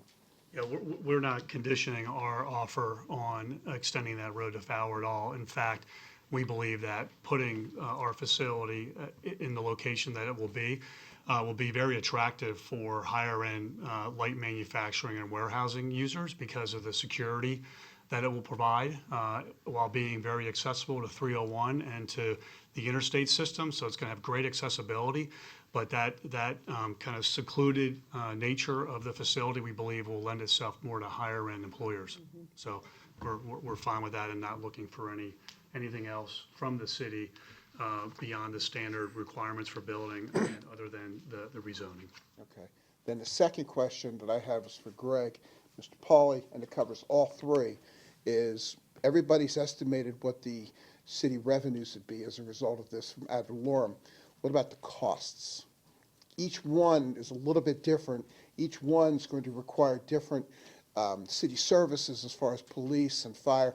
You have apartments is going to be more intensive than it will be for the two commercial options. Do we have any sense, any guess as to what we're looking at there? We did not actually prepare numbers in that direction, but you are correct.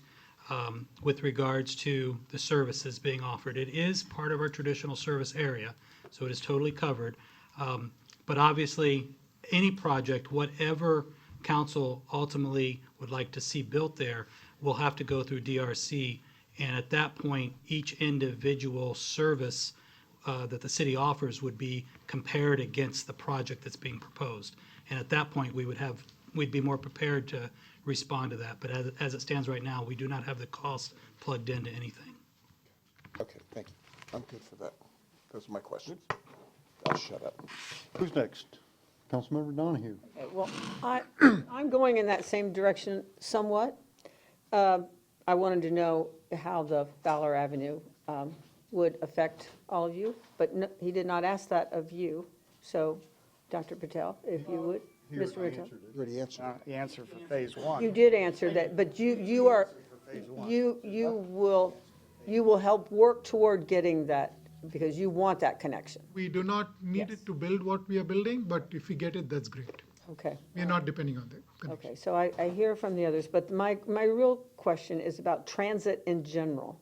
So, as a school and as an apartment complex, there's only one way to get in there, and that's in a car.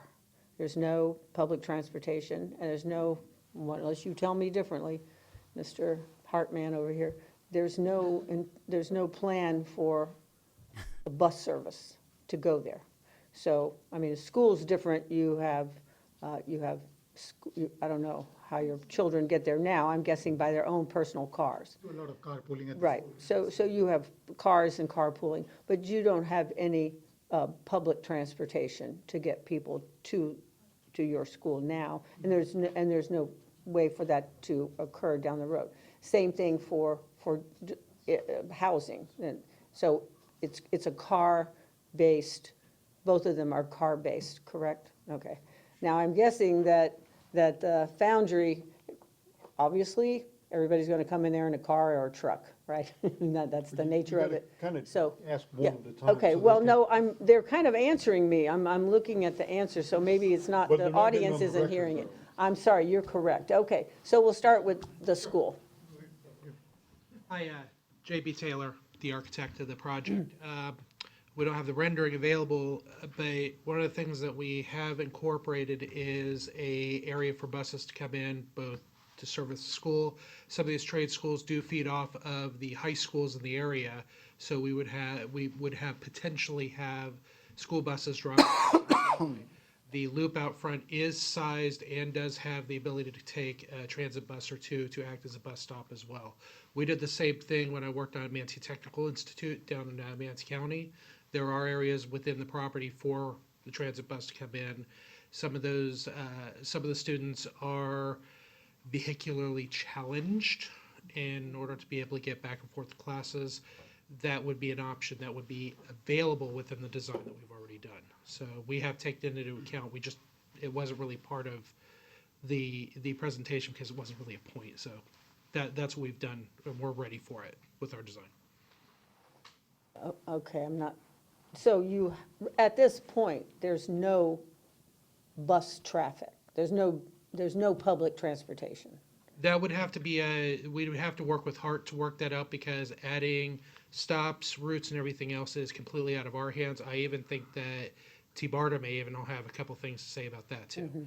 But, obviously, we would probably be working with them, but that is at their discretion, obviously. So we have the ability to have it, but we would have to work with their discretion. Okay. And since you need to be on the record, Just one other comment too. Since we do operate the high school, the middle school, and the elementary school, what we do is work on a phasing plan so that all the traffic would be spread out throughout the morning, throughout the afternoon. So there's a lot of synergies of having one major operator control all the traffic up on Rowerson Ranch Road, especially if it is a one-way in, one-way out. Right. Thank you. Thank you. Okay. Next.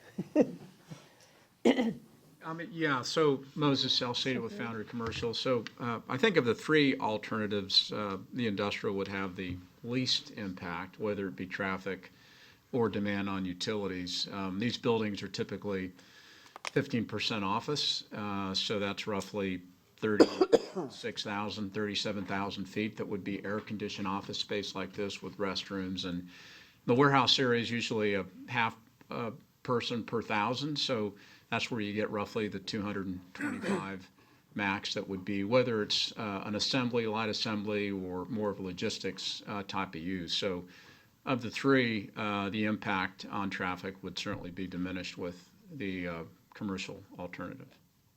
And of course, right now, you wouldn't have to worry about noise because it's interstate on the next. Yeah, well, and we did make it a nice building, so, because it does front on I-75, but this is, we don't do none of our tenants really are heavy manufacturers or heavy industrial. There isn't, we have restrictions on noise and fumes and things of that nature. So it's really finished products, either distribution of that or light assembly of stuff that's not really fabricated per se. Thank you.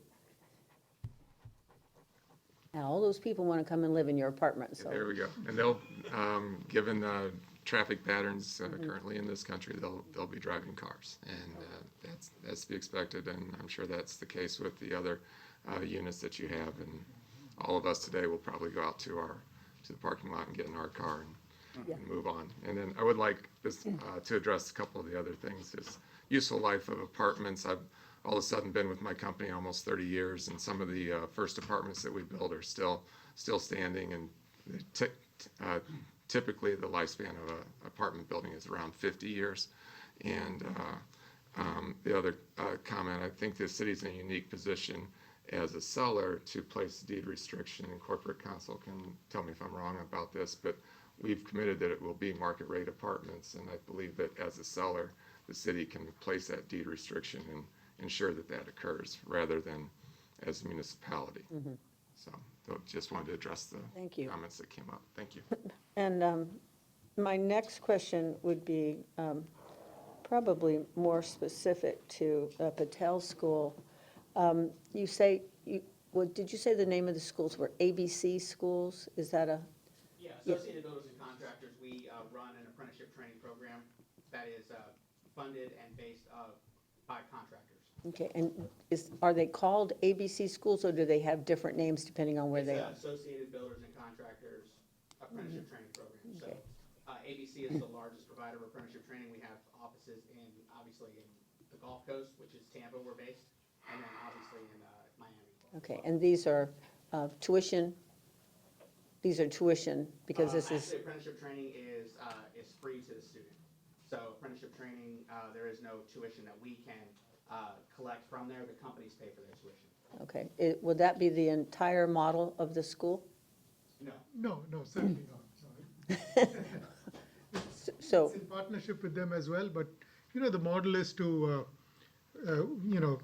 provide these different trainings of trade for profit to students, to, adults, older individuals, whoever wants to get into, a trade, that would be the model.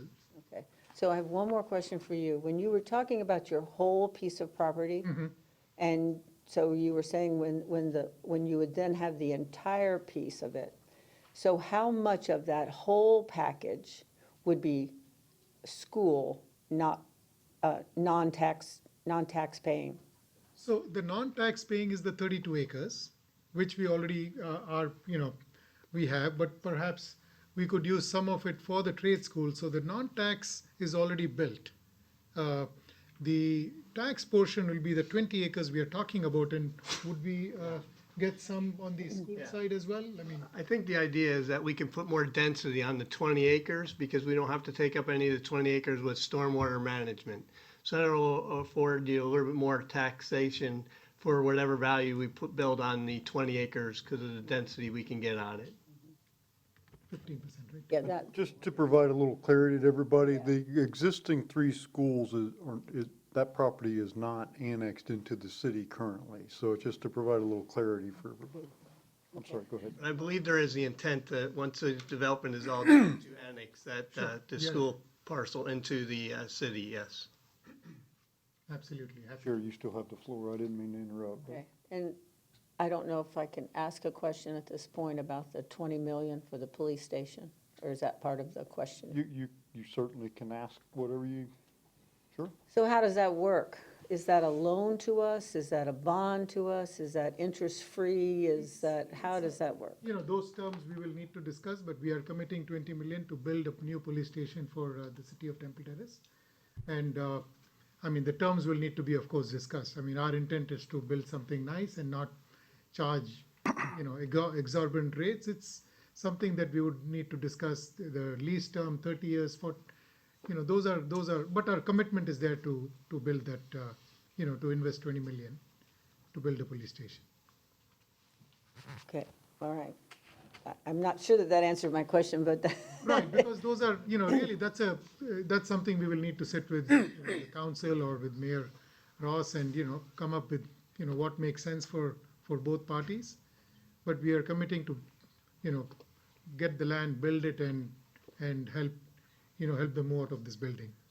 Okay, so Ms. Boswell, What is our balance now in the outstanding debt? Roughly? Yes, you should come forward. I mean, we're talking about incurring more debt. I thought I might ask the question, get it lined up. I'm Boswell, City of Temple Terrace, your finance director. We've got just over 16 million that is left. Okay. And so that's what we. What I need to know. Thank you so much. Okay. All right, I think I've asked my questions. Thank you.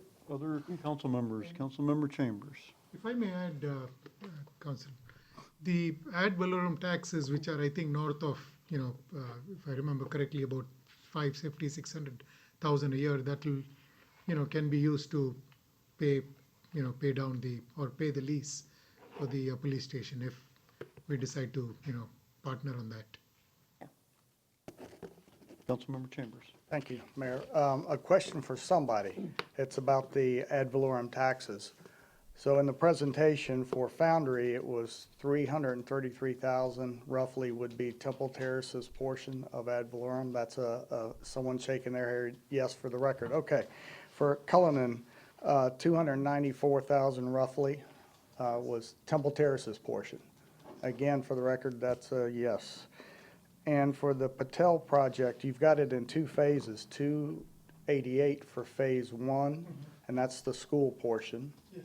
And then phase two would be another 230 for a total over 500,000 ad valorem for the property. Okay, that's question one. Thank you. What was the original cost of the property when the city bought it years ago? Ah, look at that, sorry. I'm afraid you got me on that one. That goes back, I want to say it was 30 or so years ago. It was a long time. I don't remember, but. I don't recall the original. I know it was an acquisition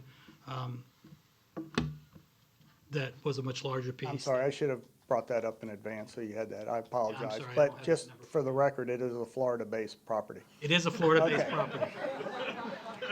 And Now y'all were listening. and all of your staff that oversees it is Florida-based. Gotcha, okay.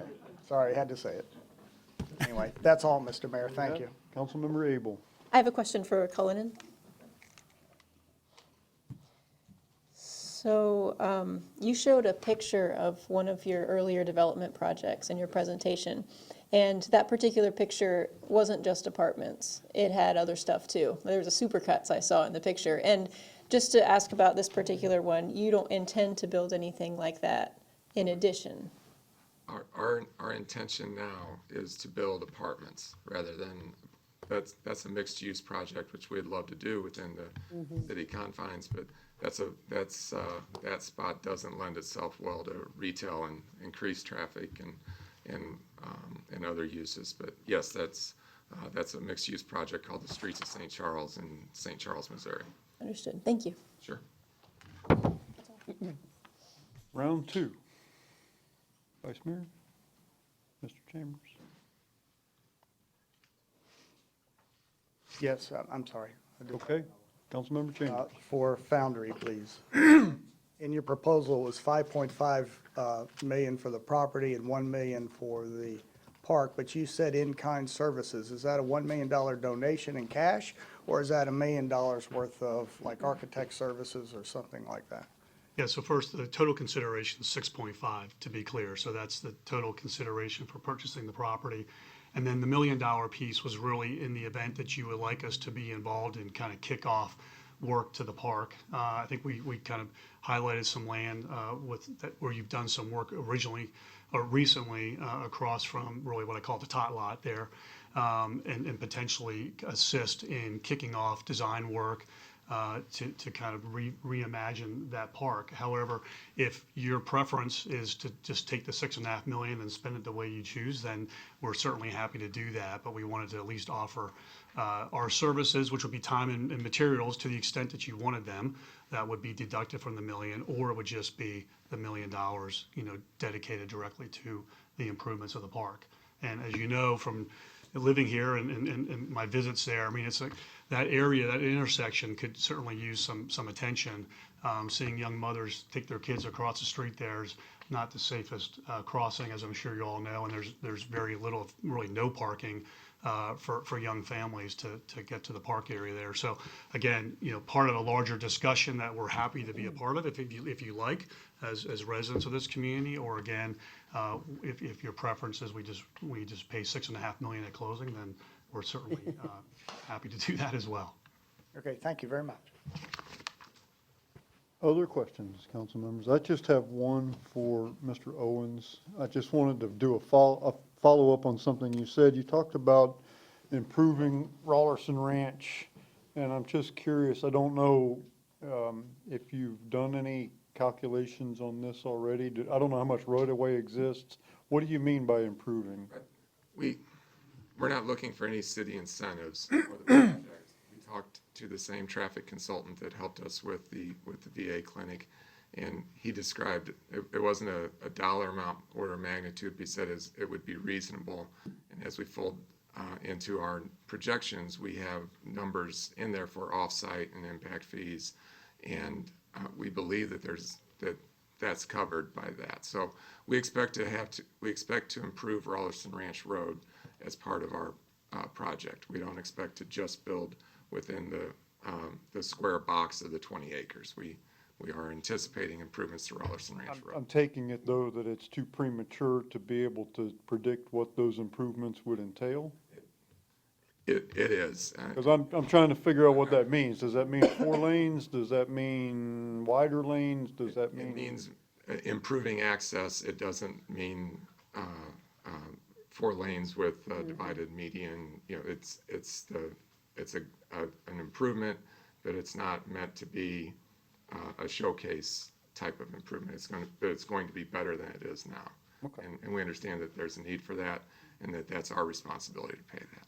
Okay, very good. Thank you. In the interest of fairness, I need to give the other two an opportunity to speak to that if you choose to. If you don't want to, that's fine too. If you don't have to. I just. Our intent, we're talking to our traffic engineers, that there would be no need to improve the road, given the fairly limited traffic that would be in and out of our facility. So that road's already a very nice road. It's got the sidewalk. It's got the lighted interchange at 301, which is a great safety feature. We would be moving forward and keeping our focus on getting our project developed as a one-phase development, getting out of the ground as soon as possible.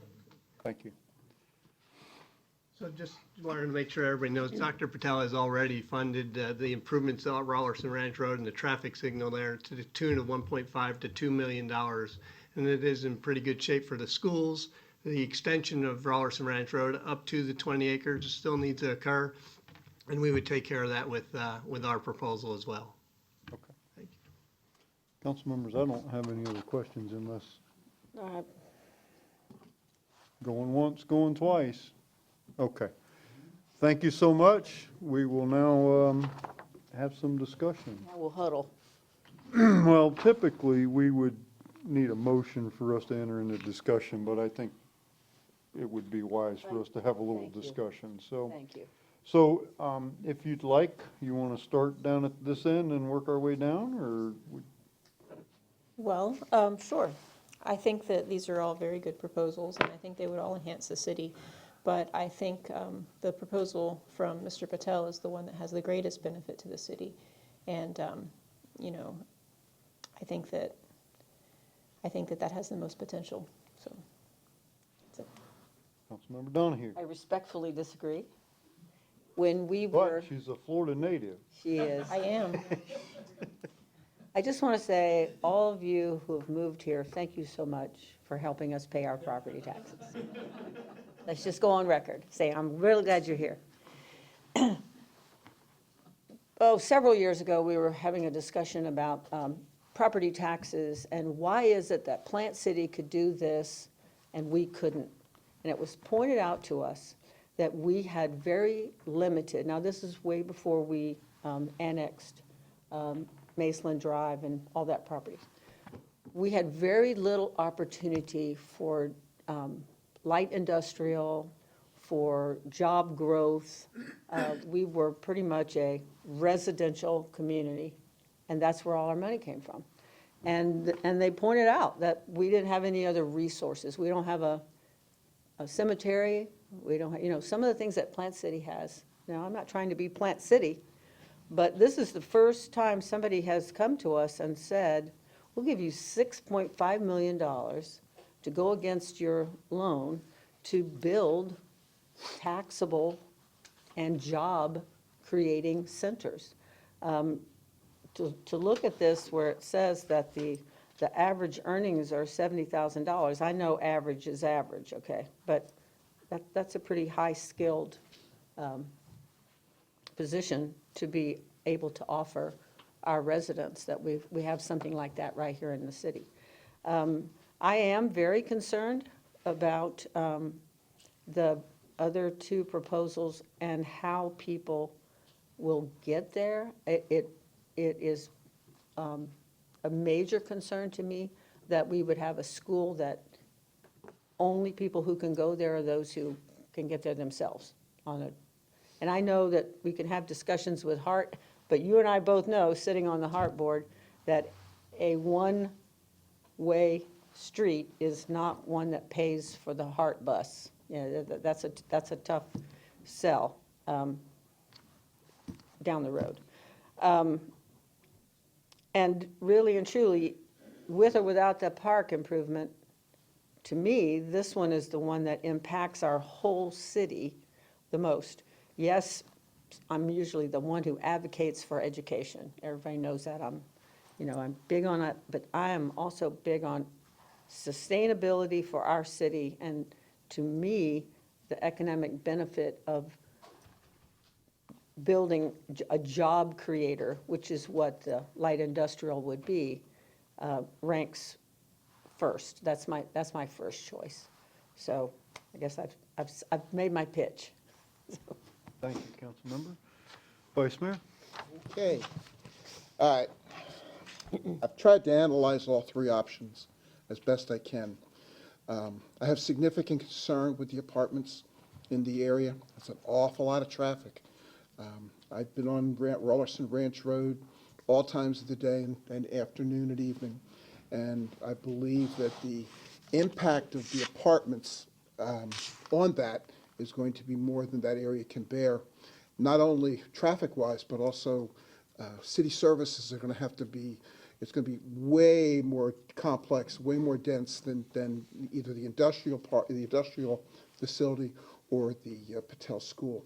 I believe that that's a significant negative, enough for me to kill the apartment concept. Irrespective of what's going on with the VA, they've done a great job, but this is squeezing 10 pounds of stuff into a 5-pound bag. So and that doesn't, to me, in my mind, that doesn't work. Now, warehouse facilities will be much less of an impact on city services. But I look at Telecom Park, and there's still a lot of area up there that's not built out. It's Okay, and I believe that, and I recognize that it is a source of ad valorem taxes, but I don't know that it. And again, I don't know that it outweighs the other issues. Problem also is going to be traffic.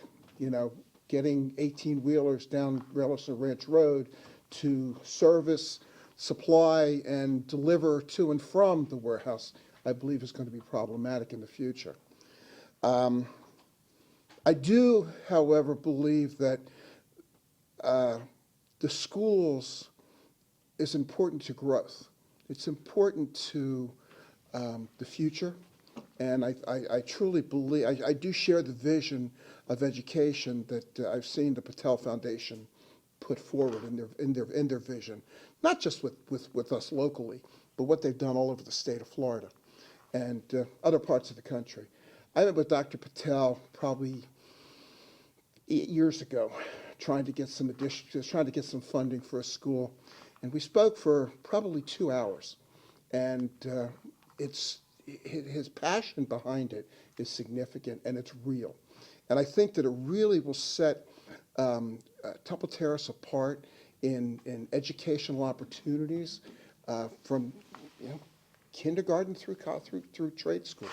And that's the way of the future. I mean, if we can become a center point or a focal point for EV and the building trades through, was it ABS or ABC? I think it's going to be important. I believe that the Patel Foundation option will be the best for the city in the long run. I believe that the commitment of $20 million for the public safety building with a potential leaseback situation would be a very good way to go, although I'm not sure, I don't know the details, so there's still a lot to be ironed out with that, and I'm not saying that that would work completely. But I believe that the Patel Foundation option is the best for the city, and I think it'll benefit the most number of people. Not now, but you figure 1,000 students a year coming through there, being put out to the workforce. And I'm not even talking about phase 2. I'm just strictly talking about phase 1. Phase 2 could, I don't think phase 2 happens without the cut through to Fowler. I have no idea what it's going to take for that to be accomplished. But at this point, I support the Patel option. And I'll stop there. Very good. Councilmember Chambers. Thank you, Mayor. To all three proposals, excellent. I know all three would make great and are great community partners of Temple Terrace. Thank you for your time and presentation. All three projects have their pluses. We know in the Bay Area there's a shortage of housing, so the apartments would make sense there. We have light industrial. Councilmember Donahue talked about the benefits of light industrial. I agree with that. And Vice Mayor Schisler and Councilmember Abel talked about the benefits of education. I would have to lean towards the Patel project. To me, it makes sense to have a whole educational complex on that property and adjacent to have everything from kindergarten up through the trade school. I think that makes sense. I think there's other areas. We mentioned telecom and also Maceland Drive for light industrial. That's where that could go. Apartments, I would love them in our city. Market rate, I'd like to see something even more affordable, not Section 8, but more affordable. But that's not why I would say no. I'm just leaning towards the Patel property. Also more ad valorem to us over the year. I know it's not the most, the highest offer of the property, but that'll be made up in not too many years for the extra ad valorem that we would get. So that's the way I would be leaning. Thank you, council member. I want to make a couple of comments, but I want to clarify a couple of things, both to kind of frame our conversation and also for the public's benefit. The first thing is any potential cut through or access to Fowler Avenue is a very, very remote possibility.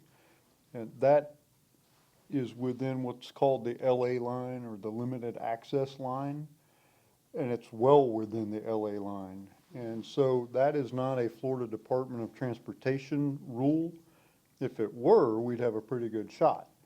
That is a federal rule. And so that's a whole different box of sticks there, right? That's a Washington, D.C. thing. And so to get the Federal Highway Administration to change that and to allow us access that deep into the LA line is extremely unlikely. Now, any one of these developers would probably have a better chance than we would as a city because our only justification is we want to increase our property value. We don't really have any other, and so it would be a very remote possibility.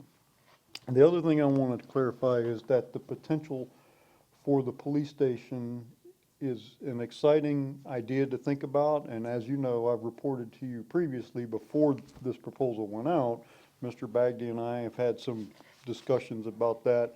Although I want to make sure everybody understands, I have not spoken to him at all since the proposals went out about this at all. So the police station is really a separate conversation, though. It's a conversation that only can be had if we go with this way to sell the property to them.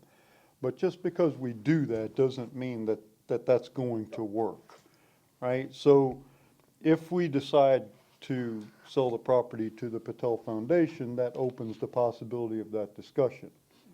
But it doesn't mean that that tree is going to bear fruit necessarily, because we would still have to pay this back. This isn't a gift of $20 million. This is a long-term lease structured in such a way that the ad valorem revenue coming in would be offset the cost of the lease going out. So there's a lot of moving parts to this, and we can all hope that that might work, but I don't want that to be an influencing factor in our discussion tonight, because we just simply don't know. What we do know is if we don't sell the property to them, that we won't even have that discussion. So. Can I ask a question about Sure. that? So if that is such a remote possibility, phase 2, what does that do to the projection of ad valorem taxes for phase 2? Like, what would you do with that property if you're not going to put you're not going to put a hotel there if there's no access road? So that's what I'm asking. What would you build in phase 2 if you have exhausted the, Okay, well, yeah. let me finish my Okay, discussion, because maybe- I we're guess I'm going back to asking- questions again. Yeah, okay, sorry. So let me, and we can get your answer. Yeah, So as you know, I spend a lot of time talking to people on the EDC and developers and on the economic development arena, this in the Tampa Bay area. I want all of these projects. I want them all. And these proposals have hit on 3 of the top priorities for this region. And we are short with skilled labor. We do not, if you look at the demographics, we do not have an adequate supply of skilled labor, which has a ripple effect because companies in turn don't locate in areas where there's not a pool of available skilled labor. So we have, that's a need that this could potentially fill. We also have a housing crisis, right? And, I know historically, Temple Terrace is very funny about multifamily housing, but there's a place for multifamily housing in our city. And this is a good place. Traffic is my problem with that. But so we have a real need for quality multifamily housing. That's a huge thing in this area too. And at the same time, mid-sized warehouse and light manufacturing space is virtually impossible to find. That's why if there's a piece of land anywhere, everybody wants to build apartments, warehousing, or light manufacturing. That's what you can't get. You can get the 1,000,000 square foot Amazon buildings, but you can't get if you need 50,000 square feet of flex space, go find it. Good luck, right? You can't. So we can't go wrong with any of these. These are good projects. They're good companies. They're reputable, performing people, right? And Cullinan is doing a great job with the VA clinic. Patel has done a tremendous job in the community. The Foundry folks do a great product also. We couldn't hit a foul ball with this no matter what. We could blindfold ourselves and just pick one. But I have to say, in looking at this, traffic to me is a bit of a concern here. And I think I think any of these 3 have the potential for overwhelming the road. But I don't know how you develop 20 acres without creating traffic. What do you do with it? You're going to put a baseball field on it? I mean, if you're going to build something, It's called USF. you're going to build something, you're going to generate traffic. And I think, I tend to agree with Mr. Smith's comments that having one owner up there that can kind of stagger time, when you've got one person that can stagger the times, you start at 7, you get out at 7:30, and spread that out a little bit, there's a measure of control. And so for that reason, not only that reason, there's other reasons too, I tend also to think that the offer from the Patel Foundation has a slight advantage over the other two, although I'd really like to find locations for these other two also. Telecom, somewhere else, because these are great companies. I don't want them to, go away from Temple Terrace and, we treated them poorly. I want them all three here. We just have to figure out how to make that work. But tonight, I think, in my opinion, the Patel Foundation offer is probably the best one for a number of reasons. You had a question. I do, because I hate turning down another $1 million. Let's Me face it, too. we've taken the lowest bid. And I think we've taken it thinking with our, oh, this would be so nice, as opposed to, oh, this will pay down the debt. And I'm surprised that more of us didn't say that, because when I talked about, oh, let's take the property off of the bid list for the park, everybody was like, we got to sell everything. We need to reduce the debt. So I am surprised that we're going. Entirely true. No, I'm not chastising anybody. I'm just saying we've gone with the lowest bid. So, but with that said, I do have a question about if phase 2 is dependent on, because right now what it is if I recall, it's a boutique hotel and some retail space and some nice little businesses. But depending on why you would go there. I mean, unless you're building a brewery, and then we'll talk about that, okay? As you know, we're all about building a brewery around here. I just need to know, like, what is going to go there so that it isn't a wasted ad valorem opportunity for us. So that's my That's a question. good question. Mr. Bagby, would your team like to respond, please? So those two out parcels, we are very clear in our thinking. We want to collaborate with the city and figure out what the city needs. Right? We just put some examples like a boutique hotel, like a restaurant, but we are happy to collaborate with the city to see what the need is. And as far as access to Fowler, Brian, we have looked into that. You want to talk about? Yeah, and we're very aware of the limited access issue a little bit. There's some conflicting information floating around out there. We've potentially even could strike a deal with Swift Mud, who owns the property next door between the canal and your property, to see if we can access that with an easement on it. I do think the out parcels, the development of it would depend upon that access. You don't need it, but it would drive who would want to be there and how much access they would have and what it would be valued at. So we would be an advocate to address that issue with the Federal Highway Department or FDOT as well to see what the options are there. But the ad valorem taxes, I think, would still happen no matter what, if that connection happened or not, and it would just be what's going to be able to support that. There's 2,000 students on the high school and middle and elementary campus now, and you'd have another 700 or so. Between day and evening classes, yeah. So you have 2,700 students in that area. Would they need a sandwich shop? Would they need an ice cream shop? Would they need some, I don't know, just some support services for the development up along Rollerson Ranch Road? So I think that would still contribute to the ad valorem tax either way. Right, so phase 2 can happen without access to Fowler as well. That's how we are thinking about it. Okay.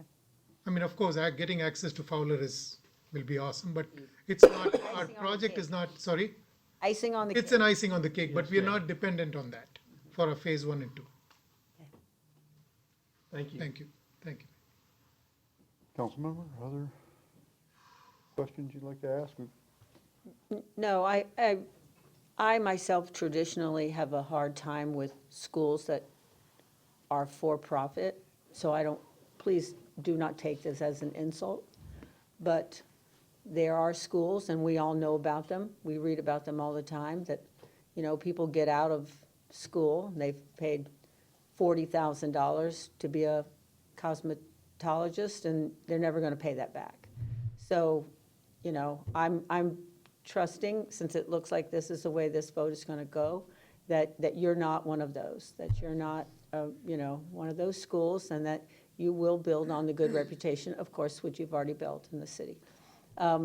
I am glad you've taken off the conversation about the 20 million, because that is a whole conversation to itself. And I really am almost sorry that it even came into the conversation tonight, because it wasn't in the proposal.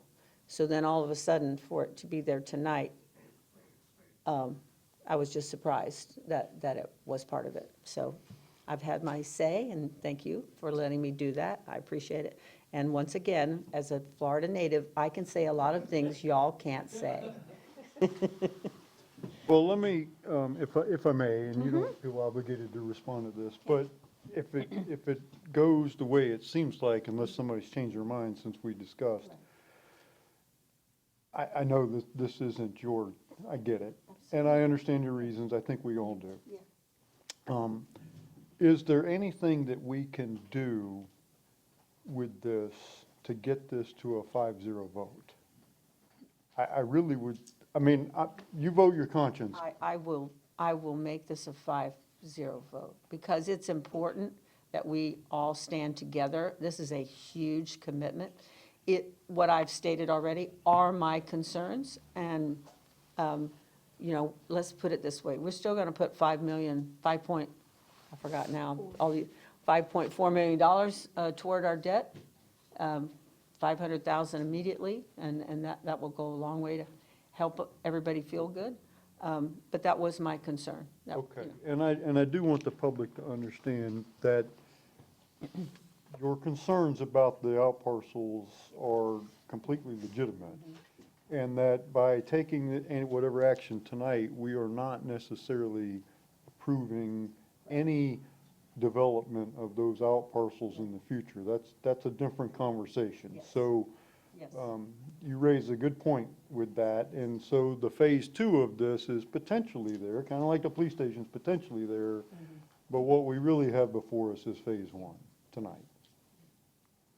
Definitely. Okay, ladies and gentlemen, if there's no more discussion, is there a motion? I'm losing my mind. Vice Mayor. God, whatever. I would like to move that the city accept the Dr. Kiran C. Patel proposal for the acquisition of the property at the end of Rollerson Ranch Road. Now, let me ask the city attorney something prior to a second. There. Wow, you changed. City attorney, what, yeah. Just for anybody watching on television, say. this is not Pam Shoshone, right? Deputy City Attorney Ernie Mueller, what is it that, you heard the motion that's been made, what is it that we should be doing tonight? Directing city staff to enter into negotiations with the Patel Group according to the terms? Is that what we should be doing? Okay. Yeah, city So manager. modify that to direct the city manager to enter into the final negotiations for the proposal with the Dr. Kiran Patel Foundation property acquisition. We have a motion, do we have a second? Second. Motion and a second. Any further discussion? All those in favor signify with aye. Aye. Opposed? No nays? Thank you, I know that. Gentlemen, we have other properties. Yes. Don't go away. And so, Mr. Pauly, before these folks get away, I truly, there's a home in our city somewhere for these other projects. Let's find it. Yes, sir. Because these are really good companies, they're really good developers, and they're right on target with what we need here. Many of Councilmember Donahue's points are well taken. This is things that we need to do. So please meet with them, follow up with them, and let's see what we can do to get them in telecom or somewhere where we can annex, and let's see what we can find out. Yes, I know you're just meeting them for the first time tonight, but my relationship with them goes back several weeks. Yeah. So they can't get away. I know their No, phone numbers, I know no. their emails, No, I know where they live and work, you know, so. I really think this whole council wants to just approve all 3 of these. We just got to find a place to put you in. So please find a place. Absolutely. Thank you. And we'll talk to you guys soon. Thank you. And thank you. City manager report. Thank you. I gave you a memo earlier today about some internal staff meetings and employee luncheons, so I won't repeat those, but we would like to try to schedule a shade meeting with you. Talking to you. They can't hear you. Can't hear you. I wasn't on. Okay, sorry. We would like to schedule a shade meeting with you to talk about the collective bargaining unit negotiations with the police department, and we would like to do those sooner than later. We can't do it really May 17th because we have Mayor of the Day festivities and the CRA meeting. We can do it prior to the meeting, June 7th, or we could schedule a special meeting on May 10th. Chief? I'm fine on June 7th. May 10th? May 10th? Oh, It's a week from tonight. I mean, oh, did you? I just picked a night in case you wanted to not oh, do it separate before a meeting. Altogether. I'm okay with a separate meeting, but I don't know if June 10th is going to No, work for, We have Arts Council meeting that night. If Okay. we could not do it that night, that would be. can you propose a, oh, the 10th, you can't do the 10th? no, I she can't can't. do Okay, okay. Yeah, we could do it during the day, and we even toyed with the idea of May 17th at like 3 p.m., but that's a long day. Yeah, I'm going to have the mayor for a day. During the day. Oh, right, right. Yeah, we don't want No. to, it needs to be a better, She said she'd do it during the, I can meet during the day on Yeah, the can you 10th. I'm sorry? you meet it during the day? Can you meet during the day? It depends on the day, but generally, yes. the 10th? The 10th? Yeah, I was available on the 10th. That's fine with me. I am too. I am During too. the day. I have a meeting from noon to about 1:30, but other than that, I can, Want to say 3 o'clock, May 10th? yeah, I'm good. That's fine with me. May 10th, Yep. 3 o'clock. Shade meeting. Wait a minute. How long should it last? Hour, hour and a half at the most? Typically, they don't last that. Okay, we'll make all the arrangements and let you know. Thank you. That's all I have. That's all you have? Okay. City Attorney's report? Nothing. Okay, I have one thing, I'm a little out of order because we had so much under council business tonight. I asked you for your permission at the last meeting to look, well, I asked you for me to be able to use the staff time to help me look into cities that require council confirmation of the directors, all or some. And we did that work. I talked to several of my mayor counterparts at a virtual meeting we have periodically. I kind of threw it out there for discussion. The city clerk put it out to the clerks network and got some responses. The city manager put it out to ICMA or got some responses. There are a number of cities throughout the state who do a variation of that. Some require council confirmation only for finance director or police chief or fire chief. Some require it for everybody. However, in talking to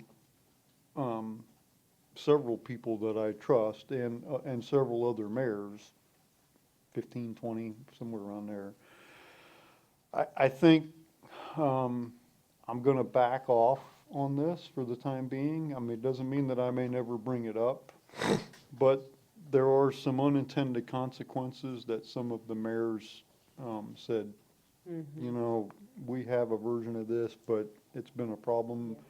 Sometimes we've had council members that want to, you know, publicly grill a candidate in front of on television, and it has a calming effect on trying to be able to recruit candidates because they know if you, depending on who's on the council, they could face the Inquisition here on television, so they don't even apply. And so, I'll back off. I thank you for letting me take up some of everybody's time. It didn't take that much, but it did take some. So, unless anybody has objections and wants to pursue this further, I'll consider it off the table for right now. I appreciate you telling us why you're backing off, because, like I said, I thought maybe it was kind of a knee-jerk reaction on our part to think that. It was a good knee-jerk, though. Yeah, it was a good one. But I think we're going to hire someone we trust to do the work that we entrust them to do, if that makes, if you know what I'm saying. No, I think you're right. I think you're right. That's why we hired the So I say I firm. reserve the right to bring it back up, because if You we do. get, you know, we hit a foul ball here That's and, right. but, But anyway, I was gonna send that on an email, and I said, no, I brought it up in public. I need to close it out in public, so. I do have a question that. That's the first idea I've had all year that's not been a good idea, though. I want you to remember that. No, you know what? You know why it was a good idea? It was a good idea because now you know what others do. So, you know, you're like, all right, we're in a good spot, you know? Sometimes you find out that you're in a better spot than you thought you were in. Well, my wife likes to tell me every idea you have is not necessarily a good idea. Well, I wasn't gonna say that. I would like to ask, I know that in last year's budget session, when we were discussing pay increases, we set it at 5, and then we gave the employees 4, and we took 1 to fix the compression issue. And I don't know that I've ever heard. No. What was the 1 for? The 1 was a one-time stipend so that it didn't roll over to the next year because we didn't know what the economic impact of COVID.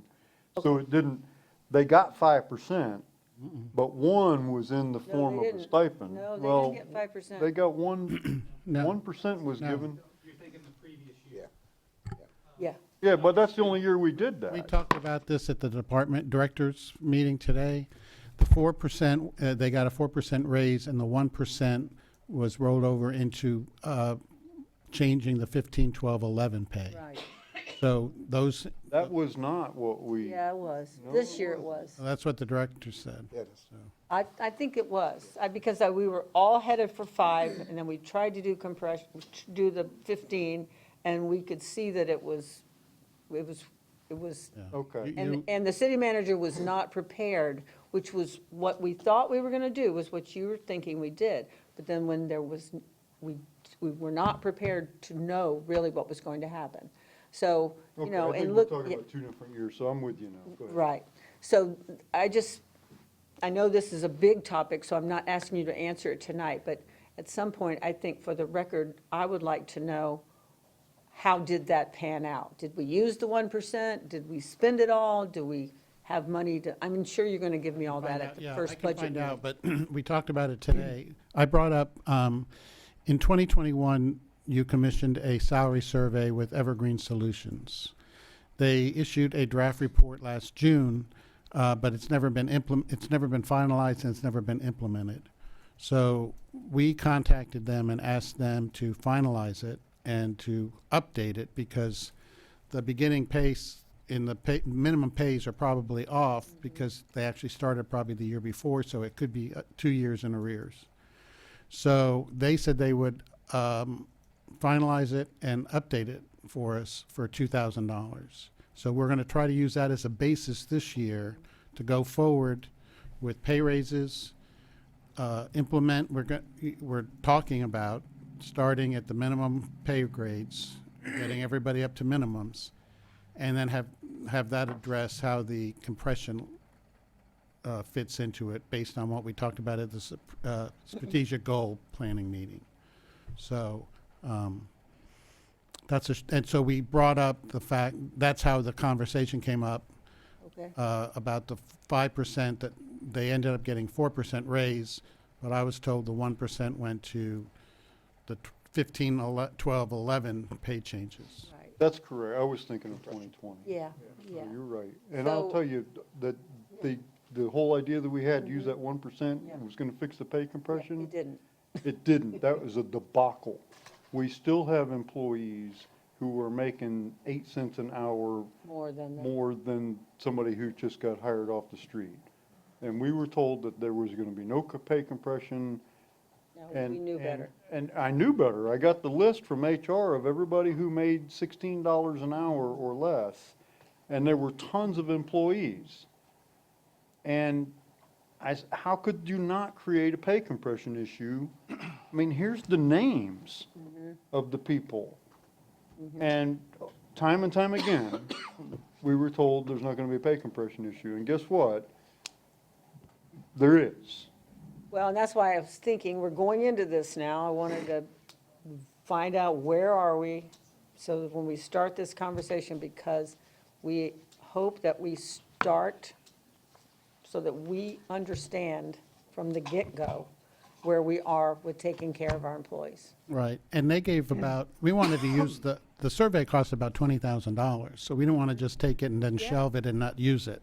Right. So we're trying to redeem it so that it's worthwhile and we can use it and use that as the basis for what you asked us to do at this goal-setting workshop. Thank you. Look at that, we're working on both sides of the dais and we're coming to the same, this is awesome. Correct, Thank and I'm you. glad you brought that up, because that's a Thank you. problem that's not been fixed.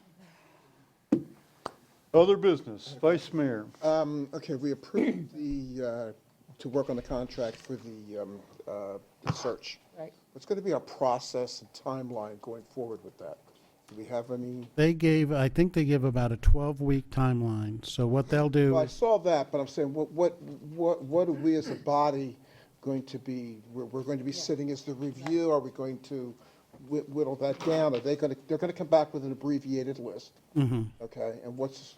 they'll send out, well, they'll send out their notices and with their advertisements and whatever they do. Then they will call that down and provide a list of you, and they'll come to you probably in June or July. Okay, that's what I hope June. Okay. And then, and then we'll, then you'll get to see, then they'll give you a shortened list, and they'll do the vetting, and then they'll come back to you. Okay. So I imagine they'll be ready to present somebody in August, September. All right, good deal. Thank you. And we already have everything in a package of what we're looking for, right? Well, we do, but my understanding from their bid and our conversations is that there'll be some dialogue early on with us to kind of distill. For instance, in our particular situation, we may be needing somebody with a lot of redevelopment background, not so much somebody in public works background, or we may need, so depending on our particular needs, those may be different candidates. And I think they'll ask you what your philosophy is, what you're looking for in leadership, what kind of fit you would like to have for your city, things like that. They're going to try to match a person with the community. So I think we'll be hearing from them before they begin their, yeah. Okay, good. Thank you. But I'll call them tomorrow and I'll confirm that. Okay, very good. Thank you. Council members, other business. Dr. Spina, Yes, sir. City Attorney, thank you, everybody, for your patience, and we look forward to working with you. All right, we're adjourned.